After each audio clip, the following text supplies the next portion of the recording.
Thursday, May 7th, 2020. It is a little past 5:30, and I apologize for starting a little bit late. That's my fault. I was clicking too many buttons.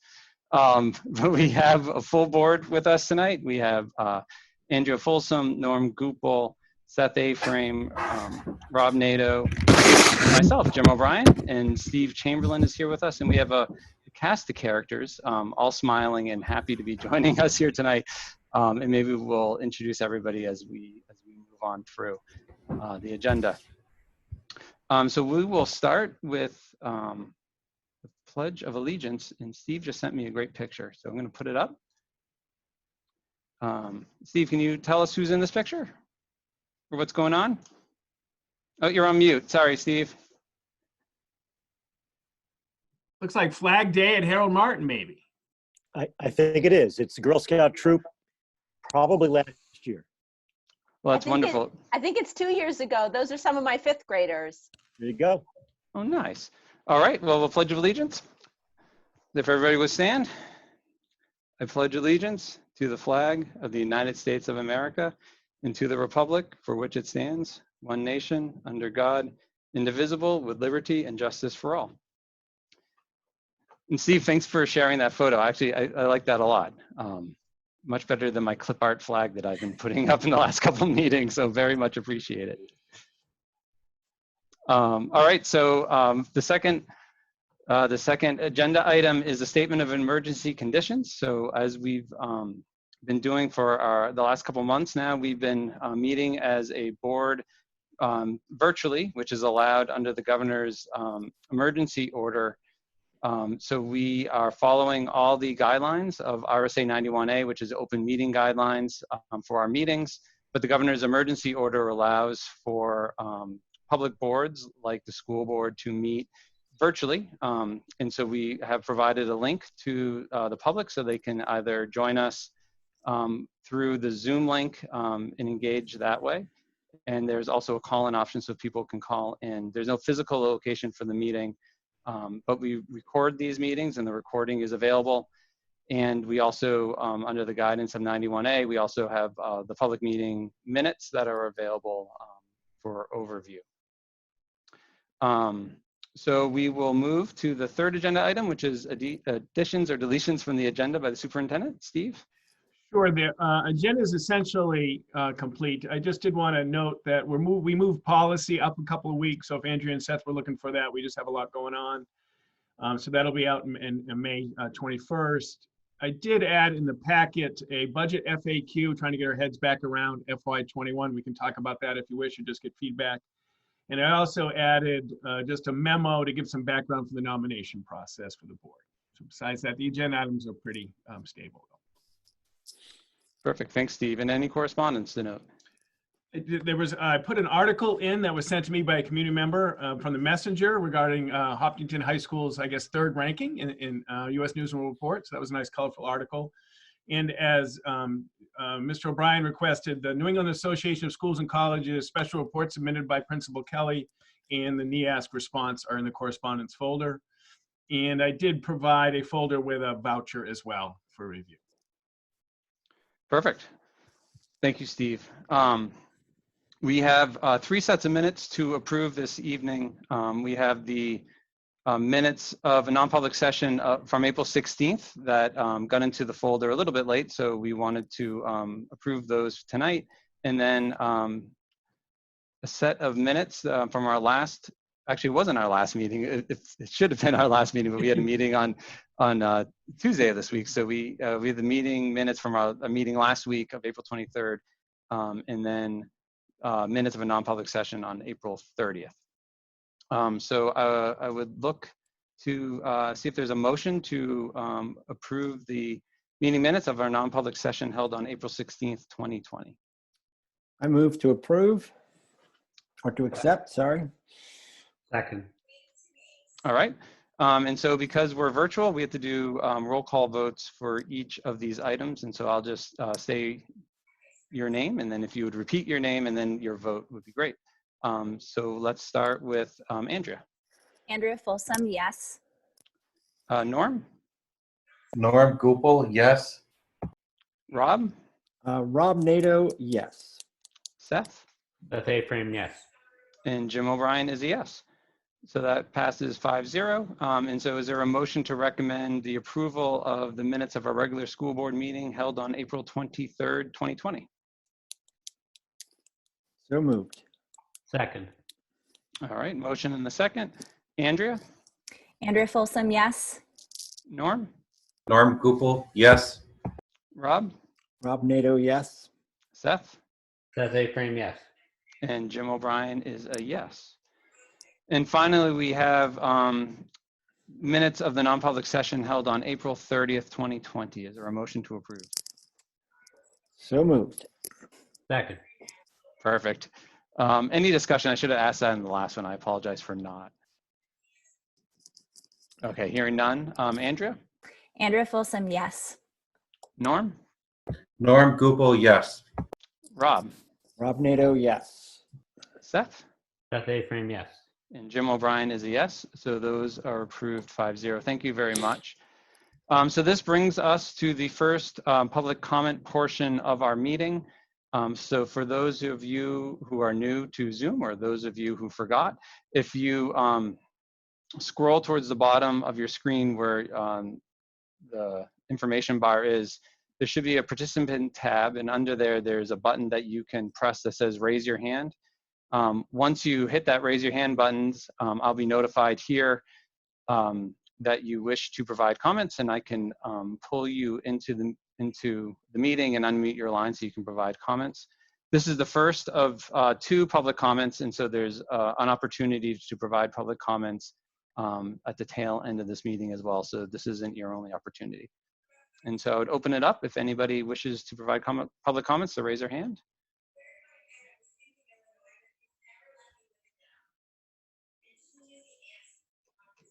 All right, well, I'm not seeing any.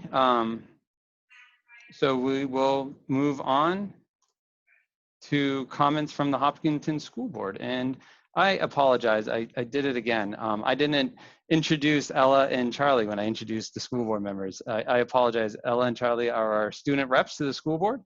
And I actually will start with Ella. Ella, I don't know if you have any comments tonight. And thanks for joining. Thanks for having me. I heard that Pete's Day went well, so that was great. But I'm also really excited about this meeting because we're going to be finding out when the last day of school is. Ooh, in suspense. Wonderful, thank you. And Charlie. Well, I've had a really great opportunity to work with guidance over the past couple of weeks to put together a senior panel for the juniors to talk about college and kind of like a Q&A thing. And yesterday was when it happened, and it went really, really well. There were a couple awkward moments where some of the panelists and I struggled to answer a question too. But overall, I thought it really went really well, and I thought it was a great experience for me just to help out those juniors through a process that was kind of stressful, and to just see them ask those questions and see them have that help. That's great. Thank you. And I have to actually congratulate and thank Ella and Charlie. Steve and I were talking, I think not that long ago, though Steve and I have been talking a lot lately, but you guys probably for all the student reps in the history of the Hopkinton School Board have attended the most meetings and by far put the most time, and you guys have been coming to everything, paying attention, and it's been great to have you, and hopefully it's been a good learning experience. But you're definitely signed up in the right year for meeting attendance, so thank you. So why don't we turn to the school board members, and Andrea.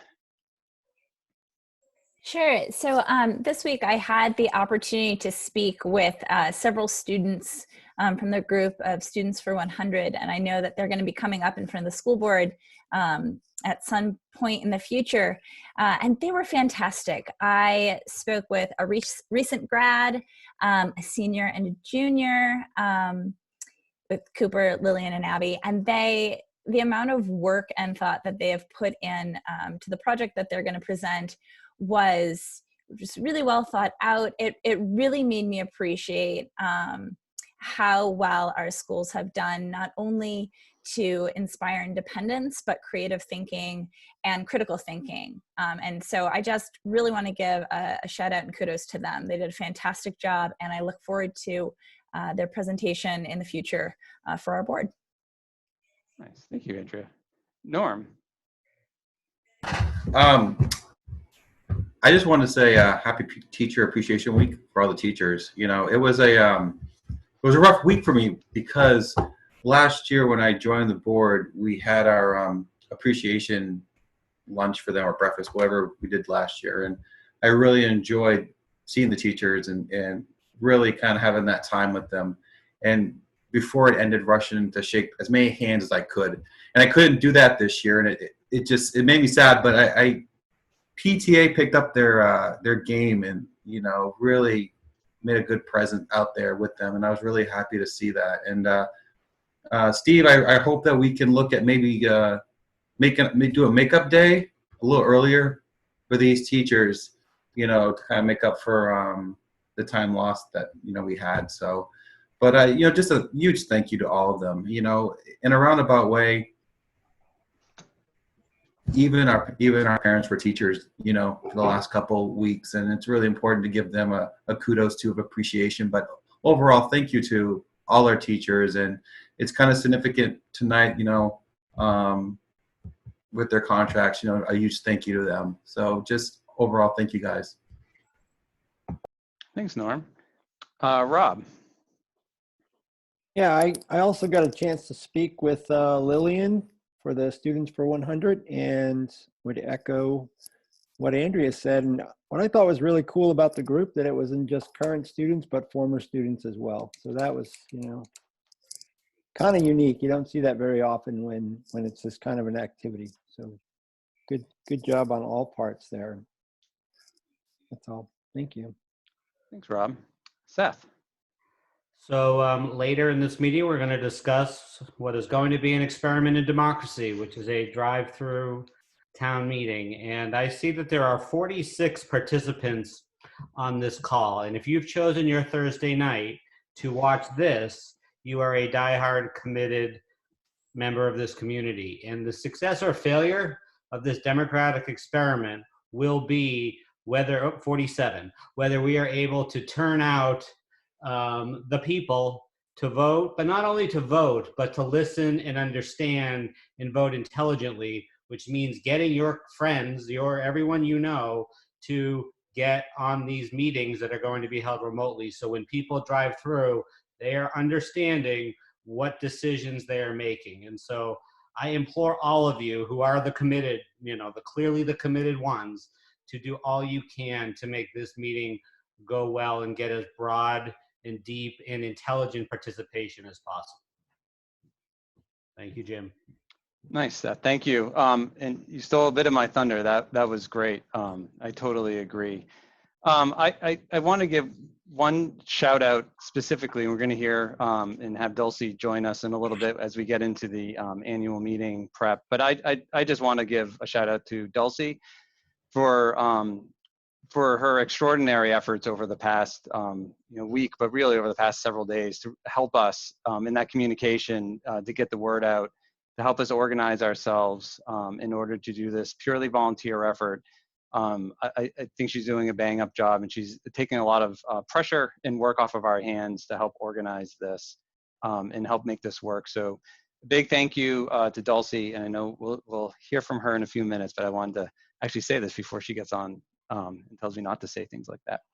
And then I also want to thank all the leadership team who are here, and I know we don't have on the agenda to do reports, but I just want to thank you guys. This is really hard. The past couple months, as a volunteer school board member has been really hard, and it's hard for me to imagine, your day to day with your teams and your staff and how you're coping and how you're continuing to lead the district. And so I know Norm spoke about Teacher and Staff Appreciation Week, but I just want to take a moment to say thank you as I'm sort of looking at all your smiling faces here. Your work is greatly appreciated across the board, and all the work that you're doing with students to keep everybody connected and to keep us moving forward with such a positive attitude. And we saw that at the pizza pizza send-off, which was just wonderful to drive slowly through there and see everybody. It was great. So thank you. And then lastly, I also want to just give a shout out to our superintendent, who probably is spending much more time talking to me on the phone and over Zoom than he wants to. I know that for sure. But you know, Steve is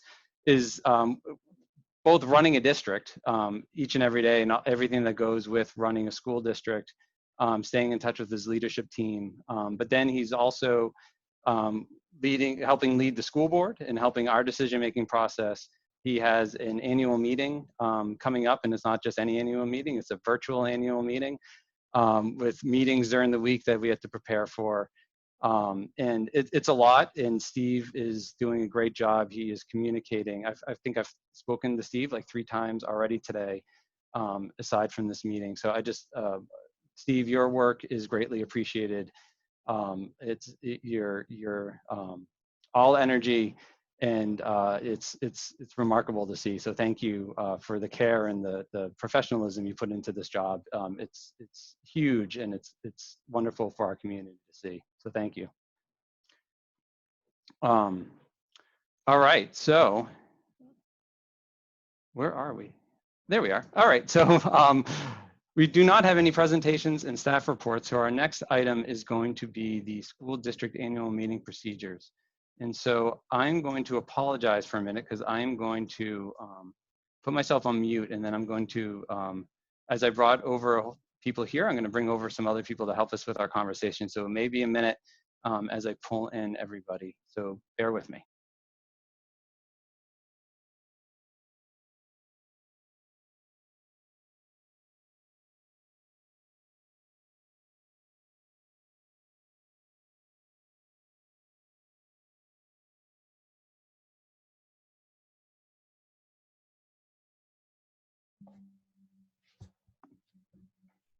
Hey.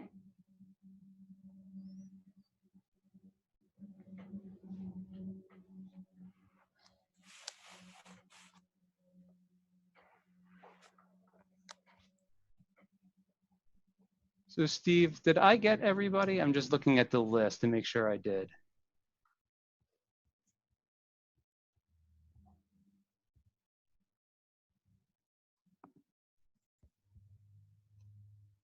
Oh, I missed James.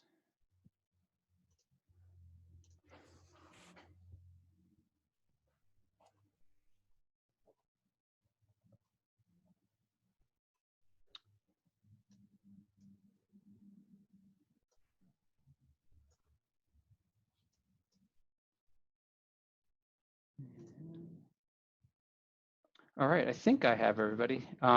So Dulcie, Liz, Jean, and James, thank you so much for joining us.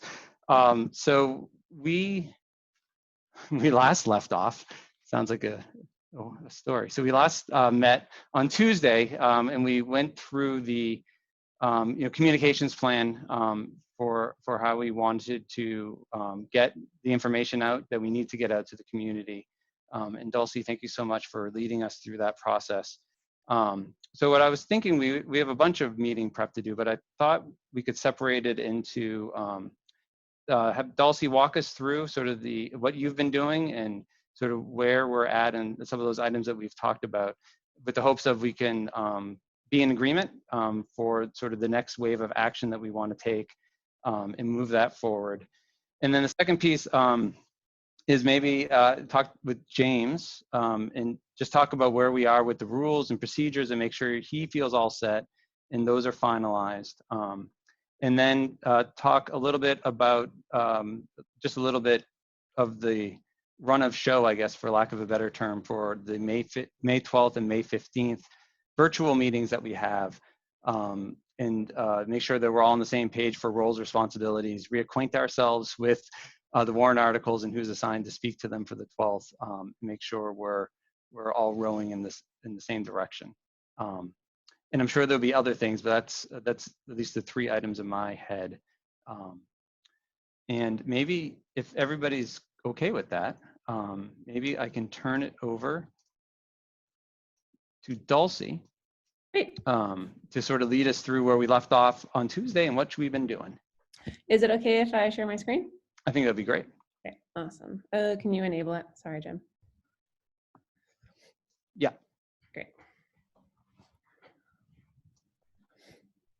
You should be all set to do that. Yes, thank you. You're welcome. Hey, everybody. All right, so what I just wanted to spend a couple minutes today doing was going through the update since we met on Tuesday about the communications plan and what we've all been up to. For anyone who was not here, this is not progressing, so that's hilarious. Here we go. Okay, our objectives are to have a safe, socially distanced, unbiased, and objective school meeting where everyone can feel informed, can access the necessary information, can understand the deliberative and voting process, can feel comfortable asking questions, and feel that we've done everything we can to communicate early and often about this meeting, since it is an unusual thing. So since then, here is where we are, and hopefully everyone can see this. So as we already discussed on Monday, Moderator Newsom announced the dates and the process, which was great. On Tuesday, we approved sort of our go forward plan, which was excellent. And then we started getting to the thick of it. So yesterday was spent getting a lot of materials together and starting to get that rolling. So we, at the suggestion of Janet Krasaniak, which was excellent, thank you, Janet, we went ahead and put out an update letter from the board that explained when people could expect more information to be coming. So when links would be available, when the website would be updated, when signs would go up, when they would be able to get a mailer, when they'd be able to access information about the meeting rules, et cetera. That letter went out via the school district website, the district Facebook page, the town website, the town Facebook page. Steve emailed it out as part of the notes around this particular meeting. And Susan Covert also emailed her email list as well, which was excellent. So hopefully that managed to get to a lot of people through all of those avenues. Today, what we were able to do was print the signs. So there will be 6 lean-to signs that will be going up around the 2 different villages that will have laminated paper on the outside of them with the updated meeting dates and the website that any voter can go to get more information. We drafted the mailer, and we will come back to that in just a minute. That is under final review. And if that's approved, then we can move forward with that. We have a budget FAQ that's drafted. We have website updates that are drafted to get that hopkintonschools.org/school meeting webpage spiffed up and fully updated. A sample ballot has been drafted, and flyers have been designed and are ready to print. So that's a pretty good chunk of work. And it took a village of people on this call, and so I want to thank everyone who was able to draft, edit, grammar check, go to a printing store, anything. So thank you, everyone. Hugely appreciated. So tomorrow will be another big day. What we will be doing is printing the mailer, if it's approved tonight, and delivering that to the Kentucky Post Office. That will go out first thing in the morning on all postal routes and PO boxes in Kentucky and Hopkinton, and will be delivered to people on Saturday. And that will include a bunch of information that I will return to. Flyers will be posted around town. Signs will be posted around the villages in terms of those lean-to signs. The website will be updated, and then we'll start getting emails out to the key groups, which we talked about, Rotary, Lions, etc. And then luckily, our dear Jim O'Brien is also a marketing and press maven. And so we're hoping to get a piece into the Concord Monitor either tomorrow or Saturday. We'll include the story about what we're doing with this new format for a town meeting. And we'll have some basic information about it, which is excellent. So that's the big push for tomorrow. We had discussed potentially doing some resident outreach phone calls, which we'll come back to. Ironically, there are no local numbers to actually call TDS. So that didn't really pan out. We can come back to that. And then next week, we'll do a reminder blast about the first business session. The first business session at 7 p.m. On the 12th. Then we'll do a reminder about the second business session, which is on Friday at 7 p.m. And then drive-through voting actually starts at 9 a.m. on the 16th, which is Saturday. Any questions about any of that before I move forward, or I'll just finish up and then we can go back to questions. Is that okay, Jim? Okay. So the remaining questions and next steps are to discuss the mailer, to discuss the phone list, and then also, are we setting meeting links and numbers? James, do you still want to do a YouTube tutorial? Which may or may not be what you're jazzed about. But it was something we discussed on Tuesday. If we've got the story in the paper, do we still want to run an ad or a letter to the editor? We need to get the budget overview deck wrapped up, given the new format of the meeting, and that's the goal for this evening. We talked about a possible voting schematic to show people how traffic would basically move in and around the high school, to give people a visual for that. And then just making sure that we have an FAQ for people who aren't familiar with YouTube Live, Zoom, necessarily using a conference line, that there is a go-to for how to walk people through the process of downloading the application, using the meeting link, etc. And then I would love to hear if there's anything else that anyone thinks we're missing, because we're trying to sort of catch it all, but we aren't perfect, and so we just want to, all thoughts will be helpful here. That's the quick update. Any questions so far?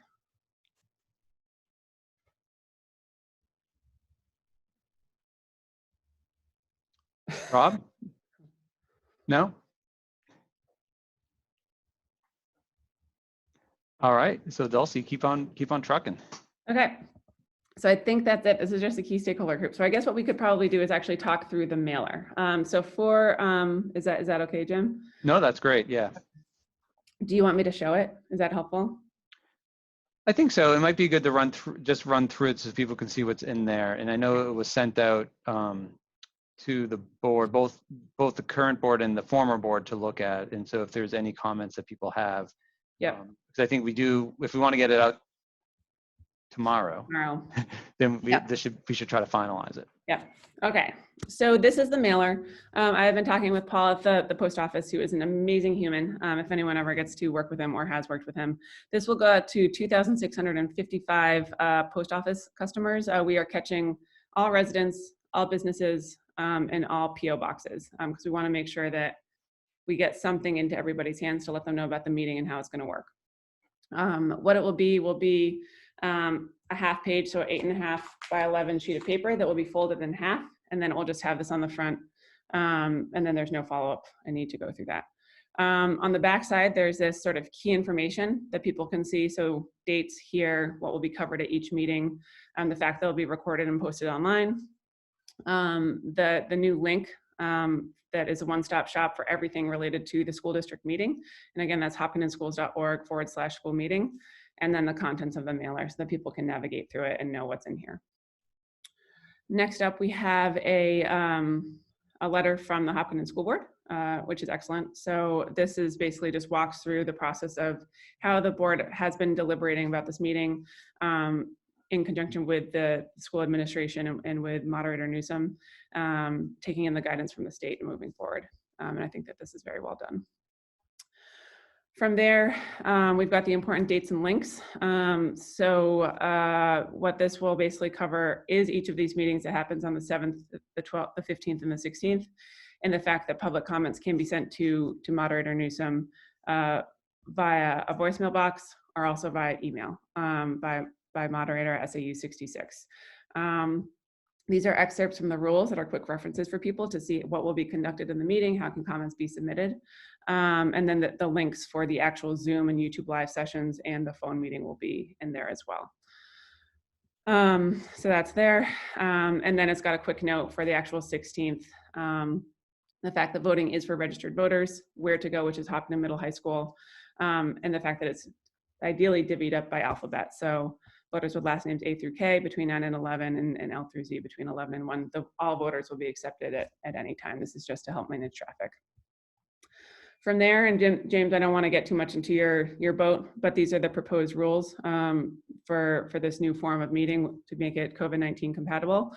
And this basically just rolls through a few pages of how this will work. And James, I won't try to explain this because that's you. But this will go out in the mailing so that everyone can read through and access it. All of this information will also be available on the website. And then we've got the full form of warrant, which has been up on the SAU website, but just refreshing it since people might not have looked at it for the last couple of months.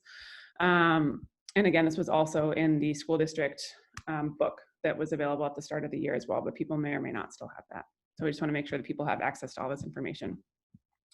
From there, this is a sample ballot. Please note that this is not the final ballot. The final ballot will not be finalized until just before Friday's meeting on the 15th. But this is a sample ballot so that people can see in this new format what the articles look like, what the motions will look like, the fact that you have to vote for every single motion because we don't know which motions will or will not pass. And so they can familiarize themselves through it and have it on hand when James is talking through it. Last but not least, we have a couple of pages of FAQs. So things that we have seen already pop up through Facebook and through people just asking questions. And this list is here. This will have to be a static list. We can make adjustments before obviously printing tomorrow, but we can continue to update, luckily, the FAQ list on the town website over the course of the week as more inquiries roll in, which is fantastic. But this just has some basic information there, and then that's it. So this will be, again, delivered to every single household in town. And hopefully everyone got a chance to read it from both the board emeritus and the current boards. But if people have suggestions, I would love to hear it. Or any comments. I would just comment first by saying thank you. There's a lot. So you guys have pulled together a lot of information, which is all wonderful. It's all very useful. So thank you for pulling that together. Yeah. Sure thing. Absolutely. If people have a chance, I know many of you have, and just curious, is the board and former board, are you guys comfortable with where this is and how it's laid out? And if we get this out tomorrow, does this meet the needs that you guys think we have? Jim, can you upgrade Captain Billy, our budget committee, Billy? Oh yeah, I'll bring him over. Yep. Thanks, Norm. Yeah, he had a question. Yeah. Thank you. Rob, if you have a question, I think you unmuted yourself. So.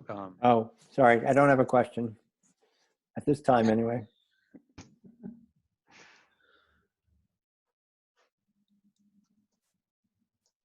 Jim, do you see my hand? I put my hand up, sorry. Oh, I'm trying to pull Billy over. Go for it. Okay, that's okay. No, I just wanted to say, again, I just wanted to thank Dulcie for this. I'll be honest, I've gotten through about half of it at this point this afternoon, so I will finish the rest of it. But it looks great, and I think that the goal of trying to have our community members as educated as possible by the end of the first meeting will definitely be facilitated by all this information. It's great. Thank you, Dulcie.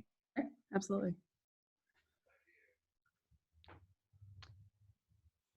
And Billy, I think you should be over now, joining us. And if you had a question, you can unmute yourself and ask it. I guess just a comment on a lot of the formality of this. I think what I was wanted to tell or to convey to Dulcie, and I think she's done a terrific job with this, is on the instruction piece, to try to make this seem as unbiased as possible. I know it's coming from the school board, but I think that came over very unbiased. Like this is what's happening. We're not, it's not like it's coming from the school board, even though it's coming from the school board. We're not trying to tell you anything. It's just a formality of how it's going. So I just wanted to comment that I thought from when I read through it, it was very well done in that regard. And is it long? Yes, it's a long document, but it's a complicated situation that we're dealing with here. So I just want to convey that I thought it was a really good job by Dulcie putting this together this way. Thank you. It was literally many people's effort, so that should be clear. A lot of people worked on this. Thanks. It's also worth noting that this does include more information than what Bo shared when they did their mailer after their first meeting got rescheduled. But the intention for this was that then this way people could have the proposed rules, the draft ballot, et cetera, because we were able to sort of get a jump on it. Yeah.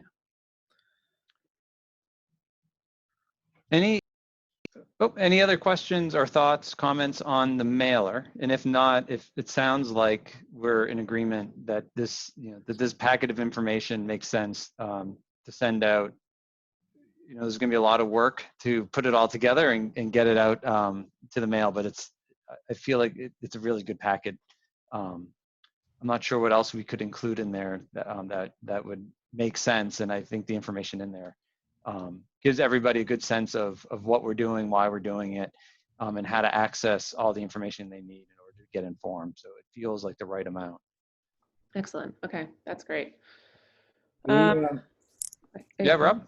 do we need help, or Dulcie, do you need help tomorrow to get this all printed and out the door?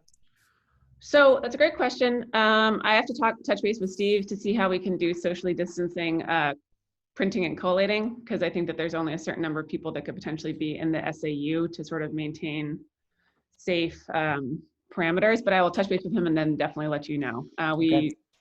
It'll be about 9,000 pieces of paper that are going to get printed and sorted and stapled tomorrow. So it'll be exciting.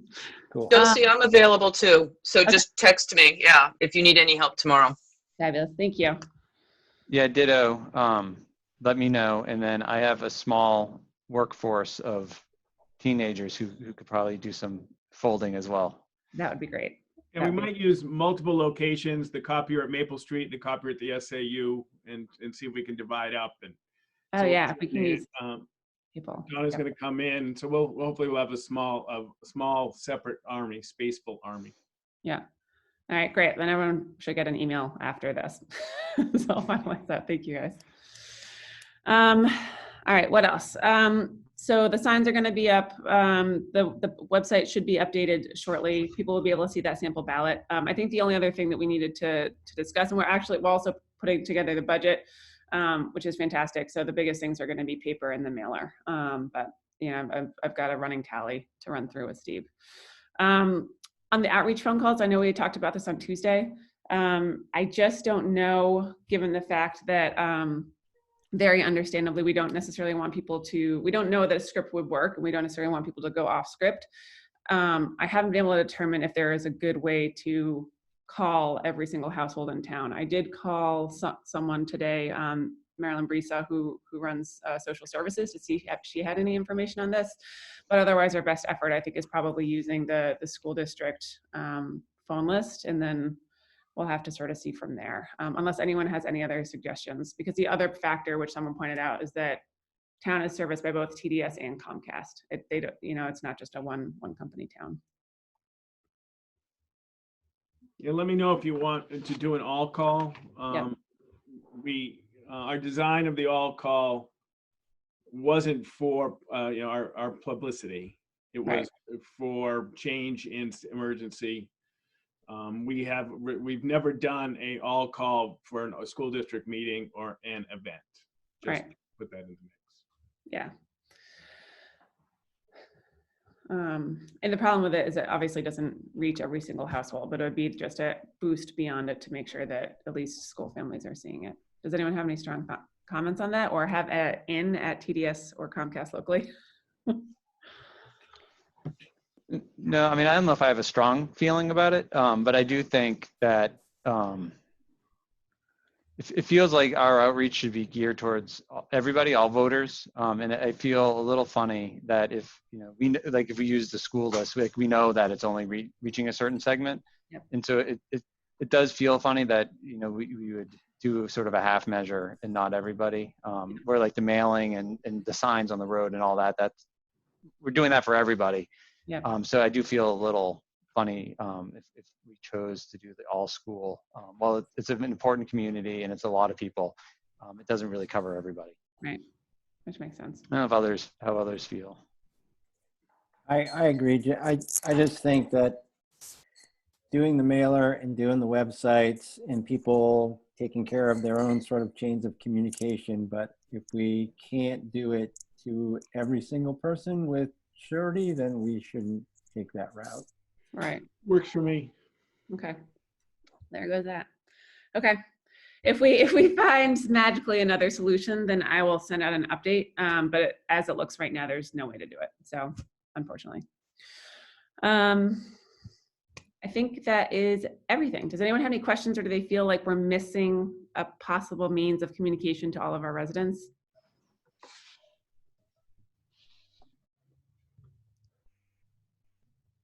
We've got a big push in the next day, but then we should get the bulk of it done, and then we should be moving into prolonged sort of updates and reminders next week, ideally. Yeah, I think guess- the, oh, go ahead. Please. No, like, is she talking about like location where we're posting things, or just how we can reach out to them? I guess is my question. How we can reach out to them. I'll talk with Norm. We can talk about locations where to put signs and Okay. too. Yeah.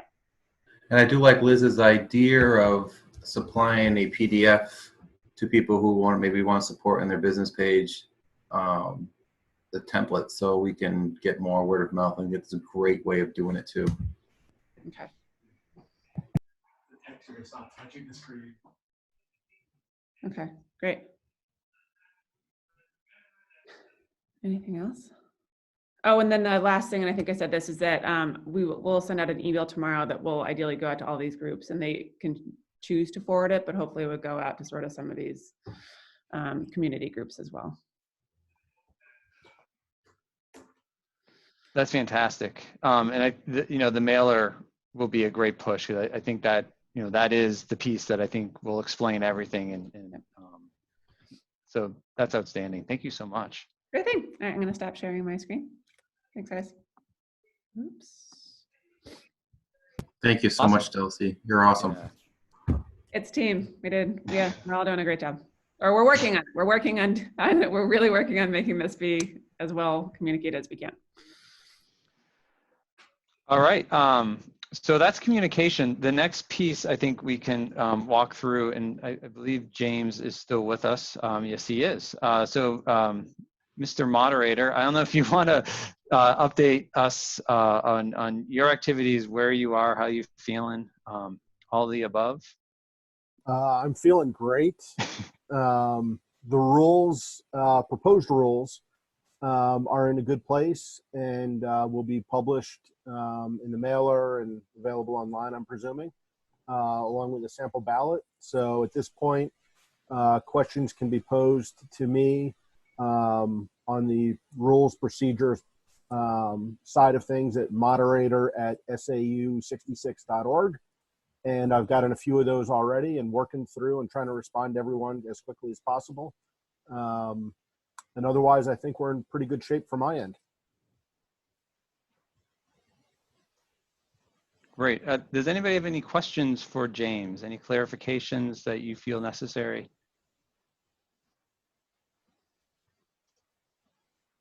Perfect. James, anything you need from us? Good weather on the 16th would help. I think I'll probably be able to work with Steve and probably Neil from Town Hall to get some of the cones, traffic cones, vests, things like that. So maybe some portable whiteboards if we have those, just to be able to make the process work smoothly once we get there. But otherwise, I think we're in good shape. We've commandeered gloves and masks. We're looking at some easy ups for weather, water, stuff like that. Great, thanks.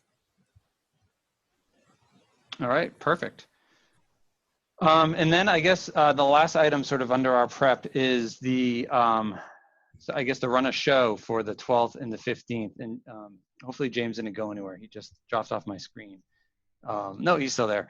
And so James, maybe I could start with you, since this is it's our meeting, but you get the privilege of moderating the meeting. So just talk to us a little bit about how you see the meeting on the 12th going, and then we can invite Liz to sort of jump in and because it is the former board who's going to be proposing the articles and sort of talking those through, and just kind of talk a little bit about how that will look and how you think it will run.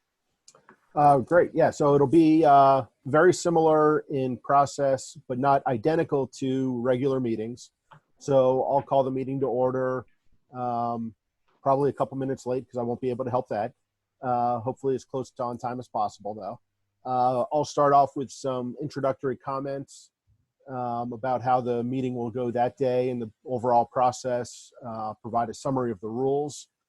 And then it'll be time to go through the articles. The first article is hearing from town reports, town committees, So I believe the budget committee will have a representative to make a presentation.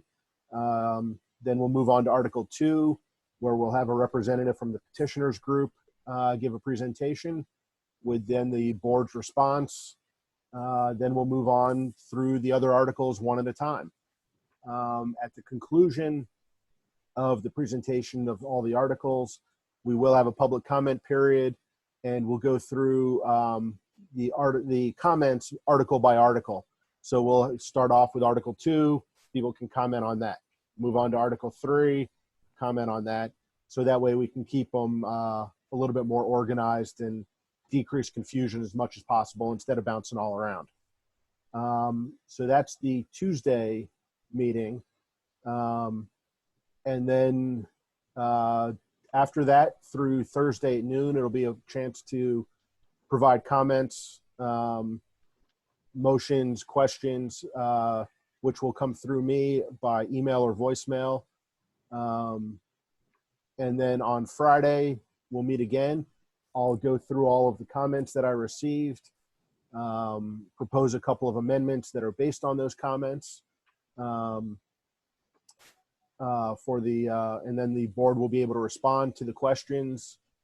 Then we'll have another public comment period at the end of that meeting, where hopefully we'll be able to go through article by article again, just to keep things organized and moving forward.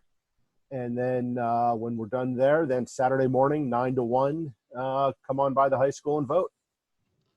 So everybody has to swing by the supervisors of the checklist and check in. Even if you are able to print your ballot at home, you still need to check in with the supervisors and pull up. You have to be there in person to cast a ballot. So Jim, you can't bring Amy's ballot, for example, while she's at home with all the kids. So one person, one ballot who's there. Then I'll count them, recount them, and make the announcements.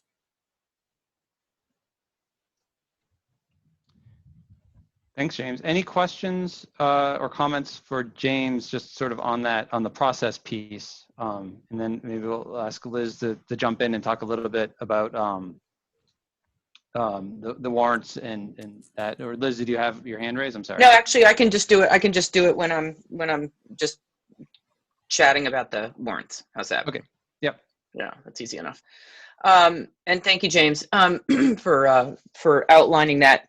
So I had sent an email today to a group. No, I didn't send it to everybody, and I apologize, but I just wanted to clarify sort of in writing what my understanding, after having a few conversations, as to what my understanding of the role of the previous board would be in the two evenings of presentation. So, and I think, Jim, I sent it to you, and James, I sent it to you. I don't know if you guys had a chance to see it, but my understanding is that Tuesday night that the 2019-20 board will present the articles as we would have if the meeting had been held in March, and that the comment at the end of that evening is really going to be limited to just comment or points of maybe clarification of the article type thing. Is that accurate, James?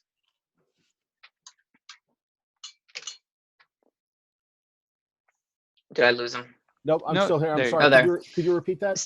Yeah, absolutely. So the comment at the conclusion of the first evening, the first night of presentations, that is just going to be limited to comment, correct? Did I understand that correctly? I'll leave that decision up to you. If you're more comfortable taking Q&A versus just comments, I am fine either way, and restricting the questions through the online forum. And then at the end of day 2, I'm fine with that.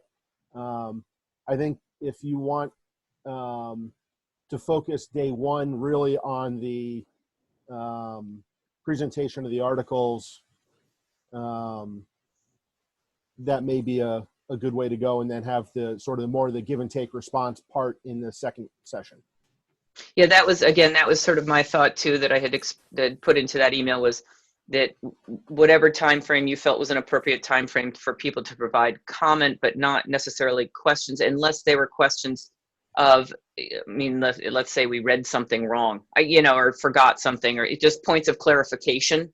something wasn't 100% clear, that those could be clarified so nobody would go away with any misunderstandings or misinformation at that point in time, and that all the questions would come through electronic means or the evening of the second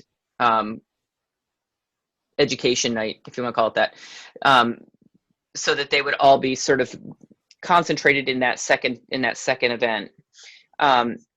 And so given the fact that if that is the case, then the second night, after talking with Jim and Steve and Bill today, is I think it would be really beneficial if we had an opportunity on late Thursday afternoon or evening to circle around, James, with you on the questions and the amendments that came in, so that we had a little bit of heads up, if you will, on who should answer some of the questions. I think having a really clear delineation of role of responsibility in terms of who is answering what type of question is probably the best way to proceed, where the 2019-20 board would answer any questions that have to do with what has occurred in the past or what occurred during the process of the development of those particular articles, such as negotiations, and that the current board would address any questions and answer any questions of anything that would pertain to current or future operations, such as in the event that there's an amendment for a reduction in operating budget.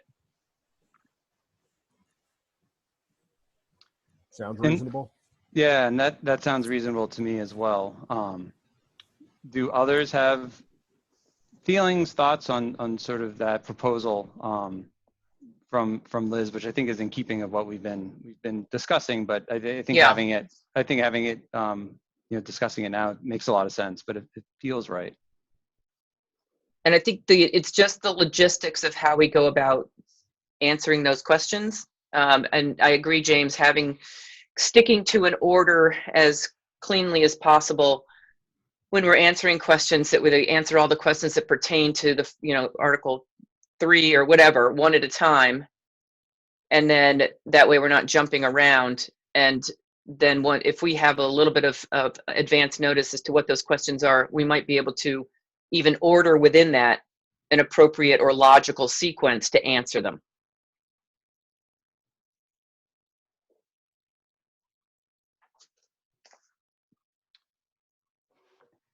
Any thoughts? Any disagreements? Clarification? I would just say that in light of what, sorry, can I talk? You're doing it. Okay.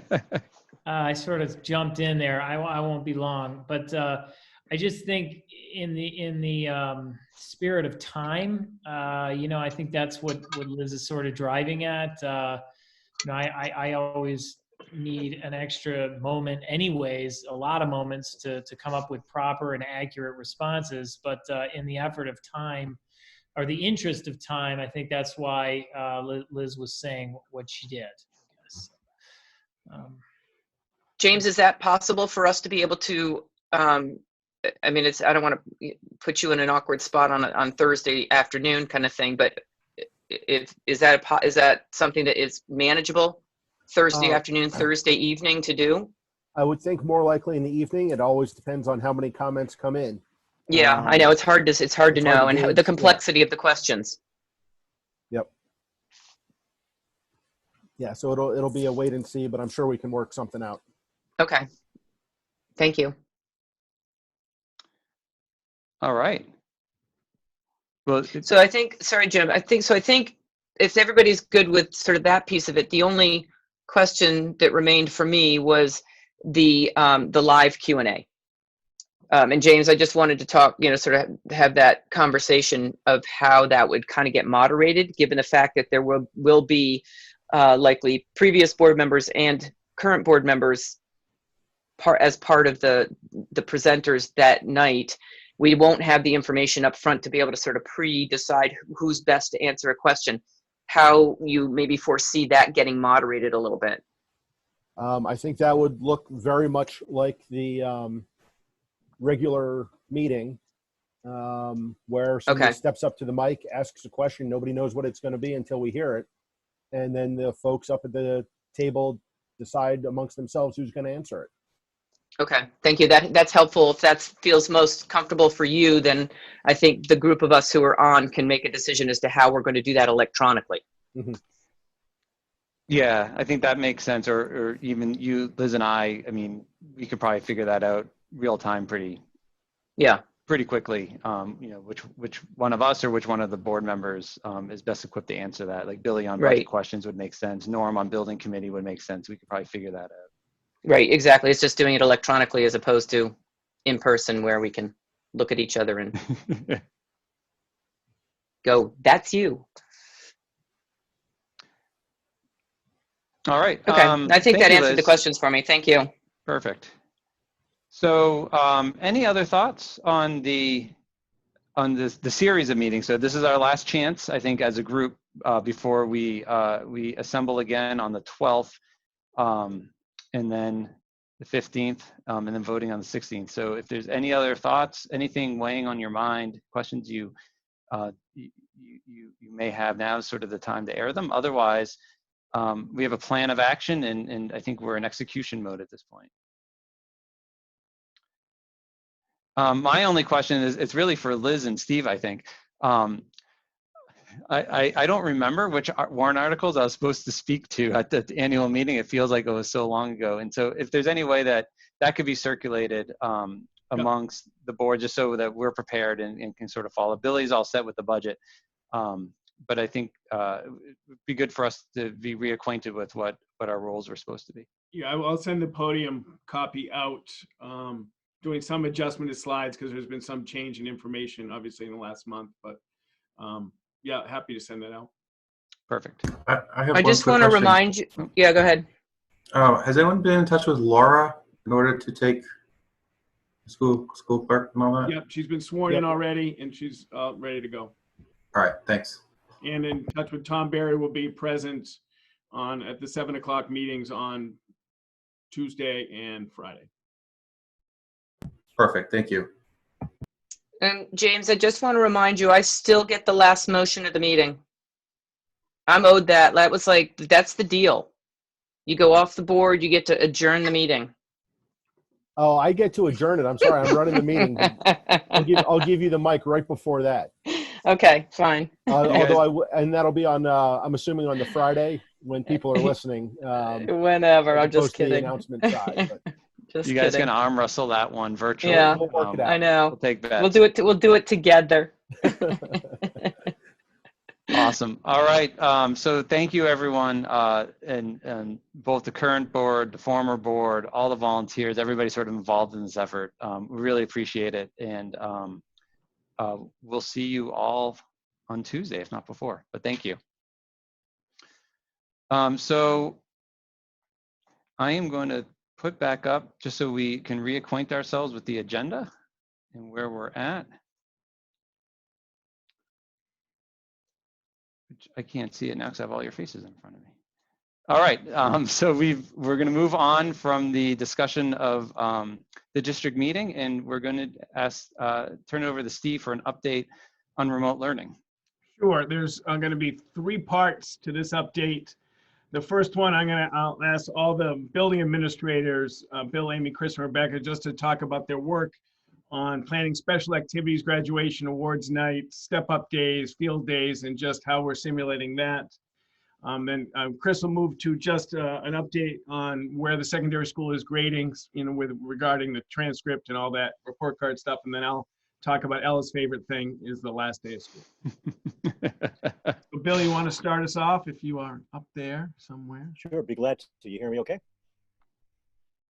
Okay, well, I think the goal in the last month of school is to provide experiences for our kids that are as similar to life before remote learning and make some good connections between students and staff. We are going to hold a teacher parade, but not a parade throughout town. We're planning on an event where teachers will line up at probably 10-foot lengths around the perimeter of the Harold Martin parking lot. I spent quite a bit of time talking to Chief Pecora about this, and he'll be there. Not sure what day, depends on the last day of school, but just before that. And then have kids, or not the kids, but the parents with the kids in the car drive around and greet each other safely. And again, Chief Pecora is all into it, and he'll be there to help us out. And some of those activities at the end of the year too, including field day. I know Steve Sherman, and I think he's working with the Maple Street PE teacher as well, Jordan, to have a real virtual field day. Teachers have already signed up at Harold Martin for events, typical field day events where they would do a video of their event, put that on probably using Flipgrid, which is a good tool, and then have kids do those sort of activities at their choice. Pick up 3 or 4 of them, videotape themselves, bring it back. We'll put it all together and send it out to the community. Placement is interesting this time of year. Actually, the actual meetings about student placement for next year have gone well. Kindergarten is problematic because we don't know the kids. We know our preschoolers, but we don't know the kids coming from outside our preschool. Screening for that is problematic. So we're right now planning on having screening just before school starts, assuming we actually have kids in the buildings at that point. We're almost there.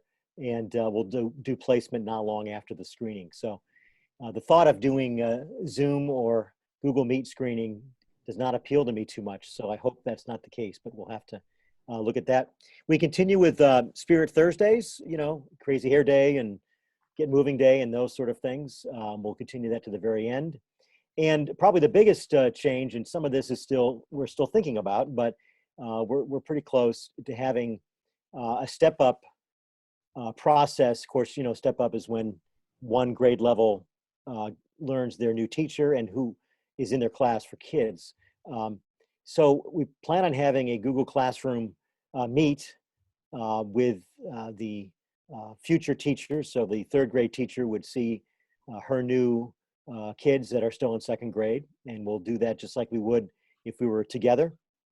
And then 3rd to 4th grade, which Amy and I and the counselors we talked about today, probably smaller groups of kids and what we call snack groups, and with this year's 3rd grade teacher and next year's 4th grade teacher.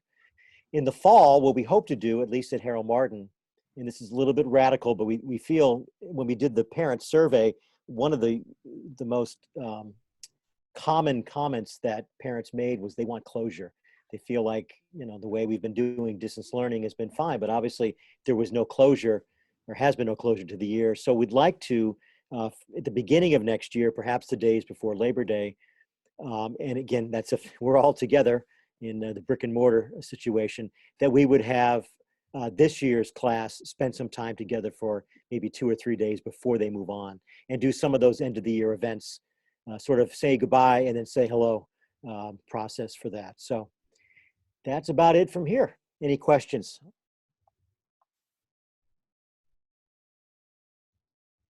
Thanks, Bill. Any questions?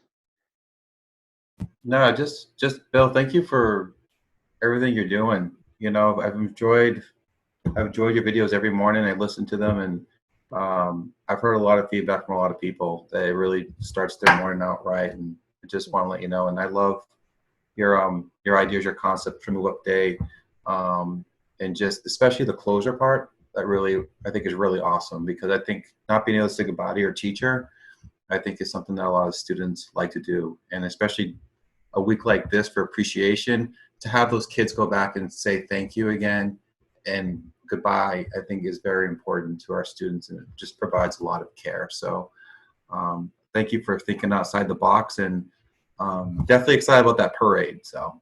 All right. Well, we're nicely set up with lots of teacher leaders, and I spend a lot of time in grade level meetings. I know Amy does too, and Chris and Rebecca, and I have my PLC leaders every single Friday. And that really is where the genesis of a lot of these ideas come from. And we still have collaboration going on, which thank God for technology, because I'm not sure how we would ever do it. I guess on the phone, but truly Google Meet, the Google platform has helped us a lot in keeping the collaboration going. Thank you. Thanks, Bill. Amy. I'm going to echo a lot of what Bill just said. We're hoping to collaborate with HMS for that Maple Street Parade of Teachers. I also have connected with Chief Pecora and hoping that that works out, that we can work together to provide an activity that our students and teachers could see each other at a safe distance. Certainly closure and celebration and transition are on our minds as well. I also have a really strong contingency of teacher leaders at Maple Street, and we've tried to come up with some creative ways to transition students, keep them connected to their current learning environment, but to start to think about their hopes and dreams for next year as well. I'll be providing some type of virtual tour of Maple Street. I have a terrific computer teacher at Maple, Karen Locke, and she's going to help me make a video that can be shared with both the incoming fourth grade or new families that register. And so we'll be looking at taking a tour of the building and introducing students to their new teachers and staff. The current fourth to fifth and fifth to sixth, we will offer similar to what Bill had just talked about, a virtual move-up day of sorts where they meet their new teacher and virtually interact with their new classmates. We also will be using Flipgrid as a tool to be able to provide maybe a more quiet one-on-one video between teachers and students and families that can be shared. Activities in late summer, we've tried to brainstorm if we are able to be together at a safe distance, that we would provide some activity at Maple, both to our upcoming fourth graders as well as returning fifth and sixth graders, to have a move-up day of sorts or an open house, but it really depends on what the recommendations would be. Similar to Bill, we do want to be able to provide closure to those students in their current learning groups and learning environments. It'll be a little tough with the sixth graders that are heading over to seventh grade, but I feel very confident that we can do that within the construct of our full school meetings and our MSS tribes that we hold, that will be able to reconnect students from previous grade levels with their previous teacher, to be able to say, it was really great, the time that we spent together. And we're continuing to think of ways to raise that school spirit. We had a crazy hair day, and we're looking forward to some other days that we have planned as well. Summer Beach Day, Maple Street Pride Day, and things like that. So, as we look to close this year, there is, that sort of heartfelt need to connect, and that won't be there, but we are going to try to do it in new ways. And so this virtual environment, I think, will give us some opportunities to do that. Thank you, Amy. Any questions or thoughts from the board? All right. Thanks. Thanks for all your work. Chris? I am unmuted, so I would get ready to fire up. So, as Jim, you alluded to earlier, yesterday we had our pizza day. It was a great afternoon. We had over 190 students and families come into the school parking lot and drive around the school to pick up their pizza lunch. We had over 40 staff members that also attended.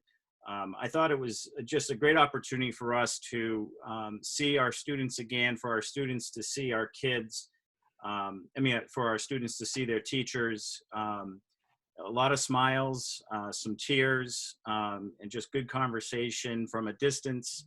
That really went a long way. It was pretty impactful, I think, for our students. And many emails from our staff today. They didn't realize how much it was going to mean to them, and how much they really did miss just seeing their students every single day. This is just hard on all of us. This is our life's work. So it was a really great day. I'm glad the weather worked out for us. So that was, just a real success for us yesterday. The end of the year for the middle high school is just always a busy one. Being in the remote learning environment means we have quite a few evening events now that we also have to consider doing virtually. So one of those is the sixth grade parent night that we typically do in person, where we have about 40 to 50 sixth grade parents that typically attend. But we'll be looking to do that virtually as well, similar to the school board meetings in a Zoom format with our seventh grade staff. So I'll be getting some information to Amy next week about that as we are beginning to pull that together and get that set up. We're looking to do that on, I think it's a Wednesday night, May 27th. So we'll start publicizing that and pushing that information out. Awards night and graduation are obviously two large events that are just on our mind. And how do we do these? You know, the awards night is a very special night for our seniors and for our underclassmen because we acknowledge their academic excellence as well. So we're looking to also do that virtually on June 4th. It's a Thursday night. We push that out a little bit. Typically, we do that on the Thursday night before Memorial Day weekend, but because we're going to do this virtually, we just need a little bit more time to produce it. So we're going to push that out a couple weeks. And, you know, graduation, if you have been following the guidelines that are being pushed out by the state, just on Tuesday night, the DOE pushed out some additional guidelines, updated guidelines for schools to consider around graduation. Leading up to that, I had been meeting with Trish Walton, who is in charge of awards night and graduation. It is a position that we've had in our school for some time as the coordinator for graduation and awards night, along with the senior class advisors, Michelle Cotwar and Holly Sharon. We've had, I don't know how many meetings, probably about a half a dozen meetings. Some of these meetings have been also with our student leadership, with our senior class officers, and the co-presidents of our student council to get their input in regards to what they would like to or have us consider for graduation. So we came up with 3 options working with them. We surveyed the senior class. We had 100% participation. Ella was great in helping us get to that 100% participation.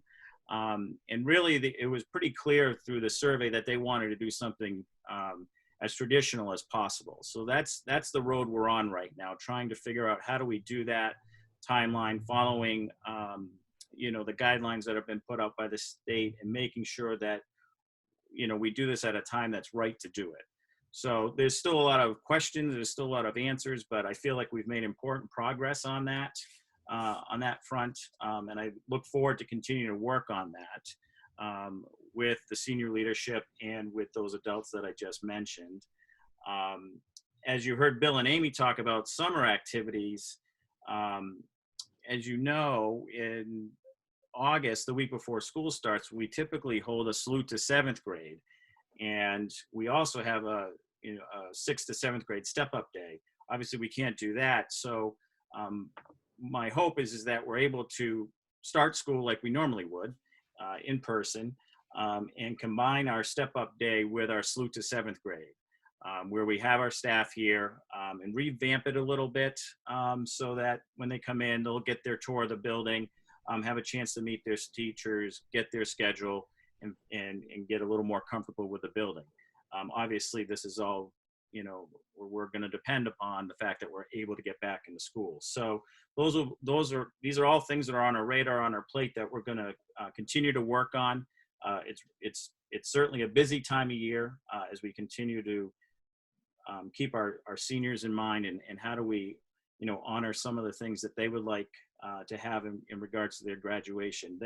To me, I think they have spoken loud and clear. Anything they can do to get together as a class one more time is going to be of utmost importance for us as the adults in their lives and their school lives to try and make happen. You know, when I meet with them in the salute to 7th grade, I talk about it's their last transition to a new school. Never did I think 6 years ago when we met, or almost 7 years ago now, when we met with them in the gym, you know, I said the next 6 years are going to go by fast. Never did I think we'd be in this situation here, where we're having to really think differently about how we confer their diplomas and celebrate their high school success. So, but we're working it. They've been great to work with, and I think they really understand that we're in a tough situation. So I really appreciate their patience as well, but really want to honor, you know, what it is that they would like to see happen. So we're really working hard on those kinds of those events there. So any questions before I move on to grading? I think that's next. Any questions for Chris? Chris, I would just say thank you. It's there's it's so hard, and I know you have your school, has the seniors, and just there's a lot of emotions pent up, and so you're dealing, with a lot. That's not to say other principals aren't dealing with a lot, but I think with the seniors and trying to accommodate, it's really hard. So thank you for working through that, being thoughtful and open. It's a lot of work. So I just wanted to acknowledge that. Yeah, thank you. Yeah, it is. It's very, it's hard. It's hard for a lot of people for a lot of different reasons. Our work is just different than the elementary. We're all working hard, and I'm just glad that we have a strong leadership team that we realize how hard we're working and there to support one another, and the support of the board is very meaningful as well. I'm sorry, before you move on, I saw Rob had his hand raised. I just wanted to call on him. That's okay. Yeah. Hey, Chris, just I'm assuming, given your 3 options, that all of those are people being present in some way, shape, or form for graduation? Yes. Yeah. Well, obviously following guidelines. Right. That's what I had told the seniors when we started this process. And when the last meeting that we had, when it was clear that doing something more traditional was their number one choice, I prefaced this that, this all depends upon guidelines and where we are and whether or not we can get approval. It's very, typically the school board doesn't approve a graduation ceremony of what we do. We've had our tradition for, I've been in the district 15 years, and I don't know how much longer prior to that they had been going to the Durgan Arena. But I really would like to have a plan that we can solidly put in place in front of the school board and get their blessing as well. Is there any directive from the state in terms of timeline as to when you might be able to make a decision? No, they don't give us a timeline. They just gave us guidelines. They referenced the Air Force Academy model. Obviously, that did not incorporate guests.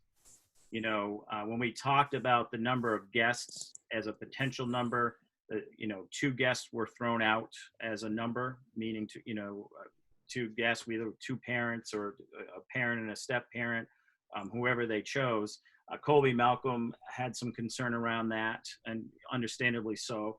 Wanted to know if we could have 4 guests. Well, it all depends on where we would be able to hold this event. I don't even know that I'll be able to get into Durgan Arena. Really, I have to do measurements and take measurements if we were to do something live and practice with our, make sure that we were doing our social distancing. It's trying to have an open conversation with the members of the fairground has not been easy over the last couple of years.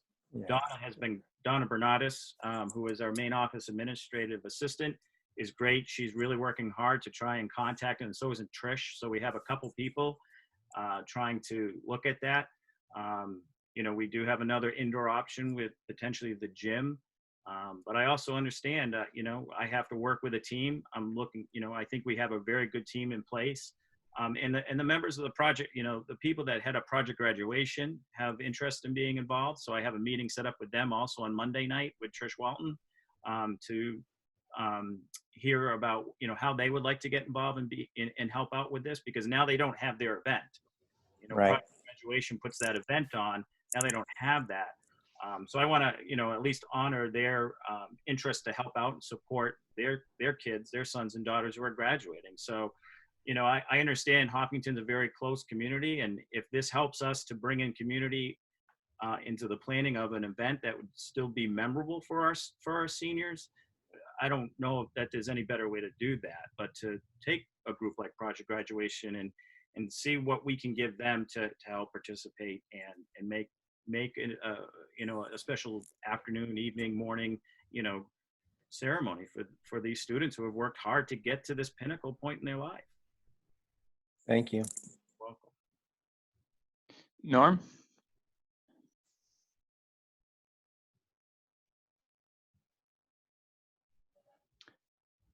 Norm? Can you hear? I'm not sure Norm can hear me. No, Norm, you're on Can you hear mute. me? I'm sorry. There you go. You're on mute. Yeah, okay. All right. Sorry, it's a little laggy. Chris, thank you so much for checking with the students and getting their feedback. I think that's just great to get an overall understanding from them. Just so I'm clear, we haven't figured out the details, but the date would still be June 12th. Well, not necessarily. We have to, again, I'm going to have to work with this, with the members of the school board. I did talk a little bit this morning. This would also involve Neil Cass as the town health coordinator, if that's the right title. So there's a lot of steps left to take. Okay. Doing it on June 12th would be great. I mean, I just think it would be, if we were able to do that, I would be able to end this year with a really big smile on my face. This is this is an emotional topic for the adults to talk about. I've had a hard time with this in the last month as we have geared up, and so hasn't Michelle and Holly, who have been their class advisors for the last 4 years. They really know these students, and our other staff that really know this is tough for them. And but for me, as it always has been, the safety of all of our students is got to be at the forefront of this. And it is in all the decision-making or steps that we've taken to make decisions. So there have been some ideas on what we could do on June 12th in the event that we could not do a formal type of ceremony. And that one idea, and we'll discuss this with members of the project graduation, is could we do a parade through town that evening? And so that we at least have the opportunity to acknowledge that this was the night, this was their night, and it's their night. They also have this very important box that they want to pick up. So in the end of 8th grade, they have, and Rob remembers this because his daughters did this as well with Lish Cross, a time capsule. And so in 8th grade, they put together a time capsule, and then when we do the senior barbecue that Thursday night before graduation is usually when we give those back. So we have to be creative, and think of a different way to get that back to those students. So, doing a parade on June 12th through town, and then setting up an appropriate system where they can come and pick up their time capsule that evening would be a great way to kind of get that back to them, and then they can take that home and be with their family, or FaceTime or communicate with their friends as they're opening up and share some of those memories that they have from middle school and high school. So that's something we're looking at for at least on June 12th, to have some type of event for our students. What do you view Thank you, Chris. Sorry. What do you view as the timeline for the ability to wait to have a more formal ceremony, assuming that the longer you go out, we assume things will get somewhat better? What's the horizon? I think we'll have a better idea more towards the middle of May when we hear some more of the guidance that the governor will put out in his office. Not a fear, but a concern, a consideration is that the further we push it out, even if we were to do something in the fall, how many of our students will we be able to get back? And, we'll have, if we have students who are going off to the military and are in boot camp, we lose them. So the timing, I appreciate the question, Seth, because that's the hard part, right? I mean, what's the right time to do it? Do we wait as long as we can, where we can do something more formal and have more guests involved, and take the chance that we don't have the entire senior class there? Or do we try to put something together following the guidelines that were put out by the governor's office and the DOE, and maintain social distancing and limit the number of speakers at graduation? But this still allows our entire senior class to be together one more time. In the back of my mind, I've been playing with this today, and this is none of this is finalized or formal. Tomorrow morning I will be at the middle high school to walk the gym. If we were to do something with just our graduates and immediate family, could we do a social distancing format in the gym? And the more I thought about it, I thought, if we could get the senior class in their school one more time, that would just be important to me. Thank you, Chris. Yeah, thank you. And thank you, I mean, for your work on this. This is, I can feel the weight of it. It's huge decisions and a lot of emotion. So again, thank you. I know it's not easy. Sure, no problem. And so maybe we'll move on to an easier topic, grading. He says with jest. No, that's fine. No, I appreciate the opportunity to address this as well. And I just wanted to give, just some background too about some of the mitigation that we've worked through to kind of get to the point that we're at today. As you know, early on, there was a distant learning task force that met during that 5 days after March 13th. So that was the week of March 17th that we were meeting as a larger committee, district committee, to talk about how we were going to get into this remote learning environment. And at that time, grading and assessment was part of the discussion, but there were no real decisions made at that point about how we were going to move forward with grading. Outside of that, we were going to maintain our current grading structure so that we could just get into the remote learning environment, get our feet wet, get into as much of a groove as soon as possible with this, and just get our teachers and students comfortable with being online, and experiencing their learning online. So in our first 2 weeks of remote learning, we had to really take a look at how we also were going to take attendance. And so the state really hadn't given us any guidelines at that time about attendance, but it was important for us to still maintain connection with our students, as you've heard the other, Bill and Amy talk about. And so, we put a process in place to take attendance during every class, and then if students weren't showing up, we were asking our staff to then communicate that with us. This forced us to then collect this data and create a chart to just kind of track patterns for our students, identify those students who may be at risk, not checking in, or not taking, the online piece seriously because, oh, it's only 2 weeks, we're going to be back in school. Well, we didn't want to lose 2 weeks of instruction regardless. So that's why we wanted to, collect this data. And then what that asked us to do at that point was then to really push out some outreach for us. So identifying those students who may have had technical issues or family-based concerns, starting some, outreach, whether it was through phone calls or personalized emails that went out to our students during those first couple of weeks, just to check in to see how they were doing. Because if there were technical issues, we wanted to work with Matt Stone and his staff to make sure that we could get technology in the hands of the students. And so that just continued to generate more data and provide us with more opportunities to just reach out with students who needed additional support.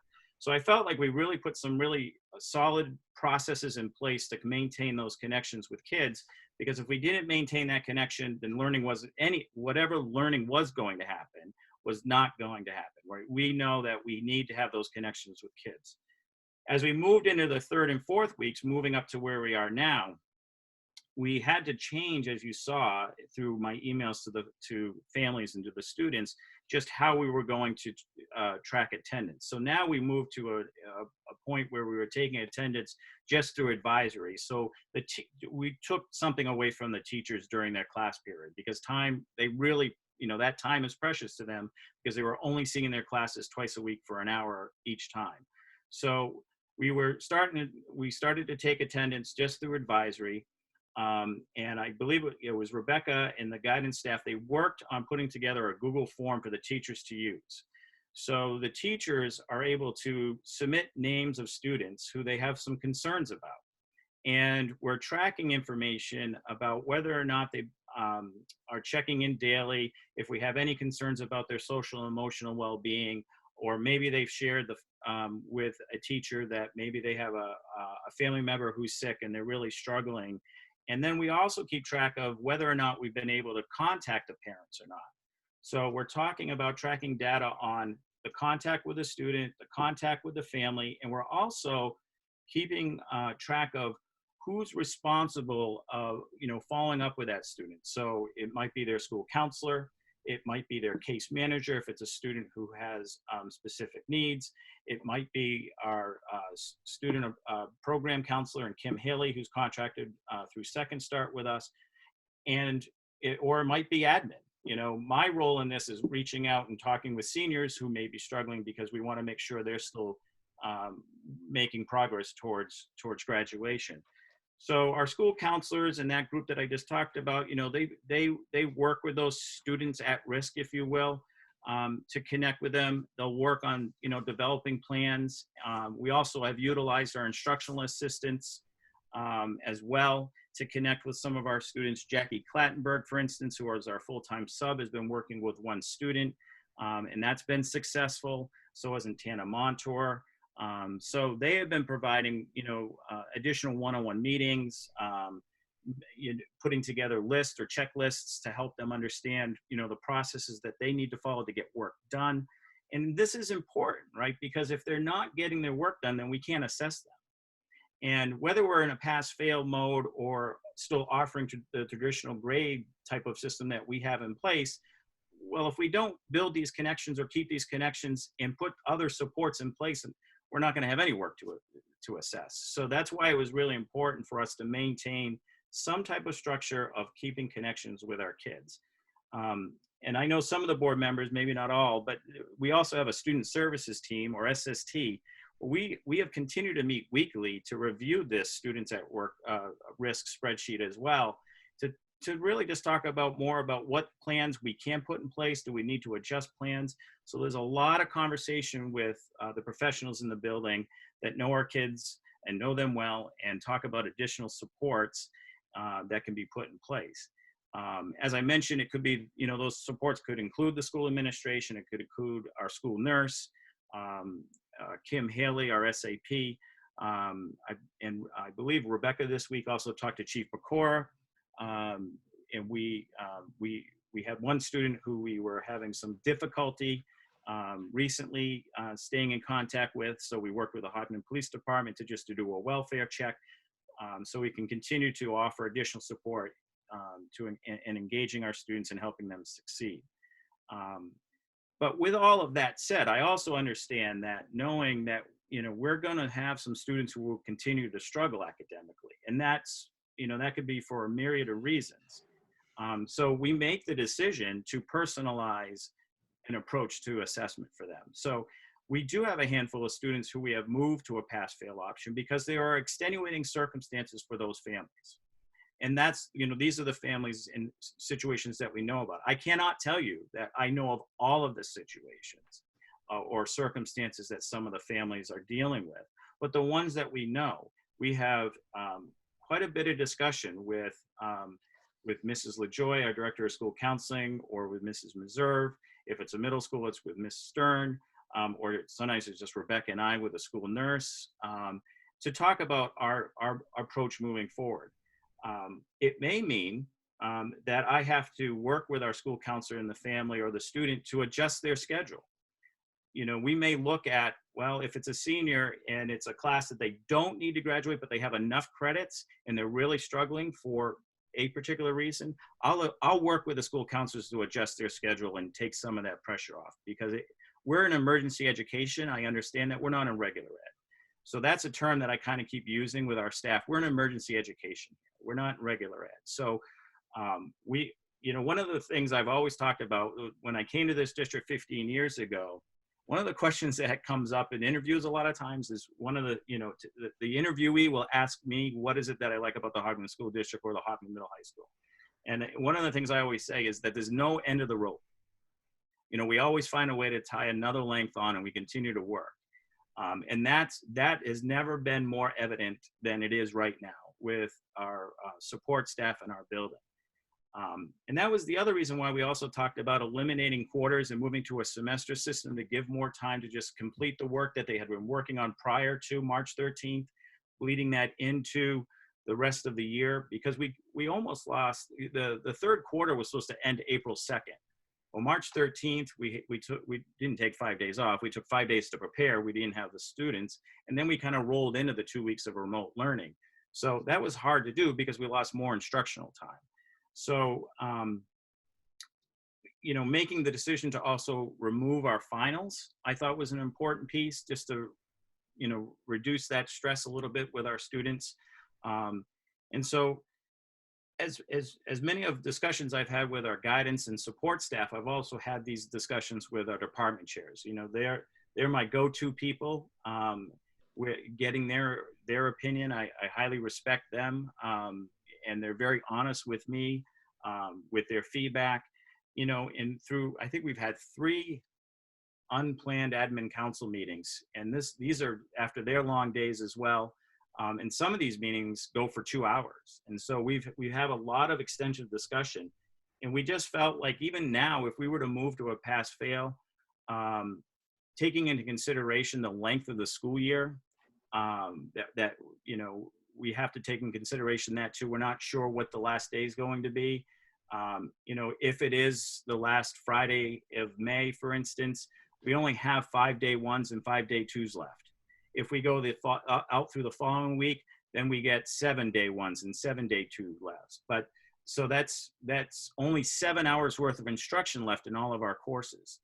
So in one of those days, in talking with at least the department chairs, you know, they do have planned summative assessments that they want to give.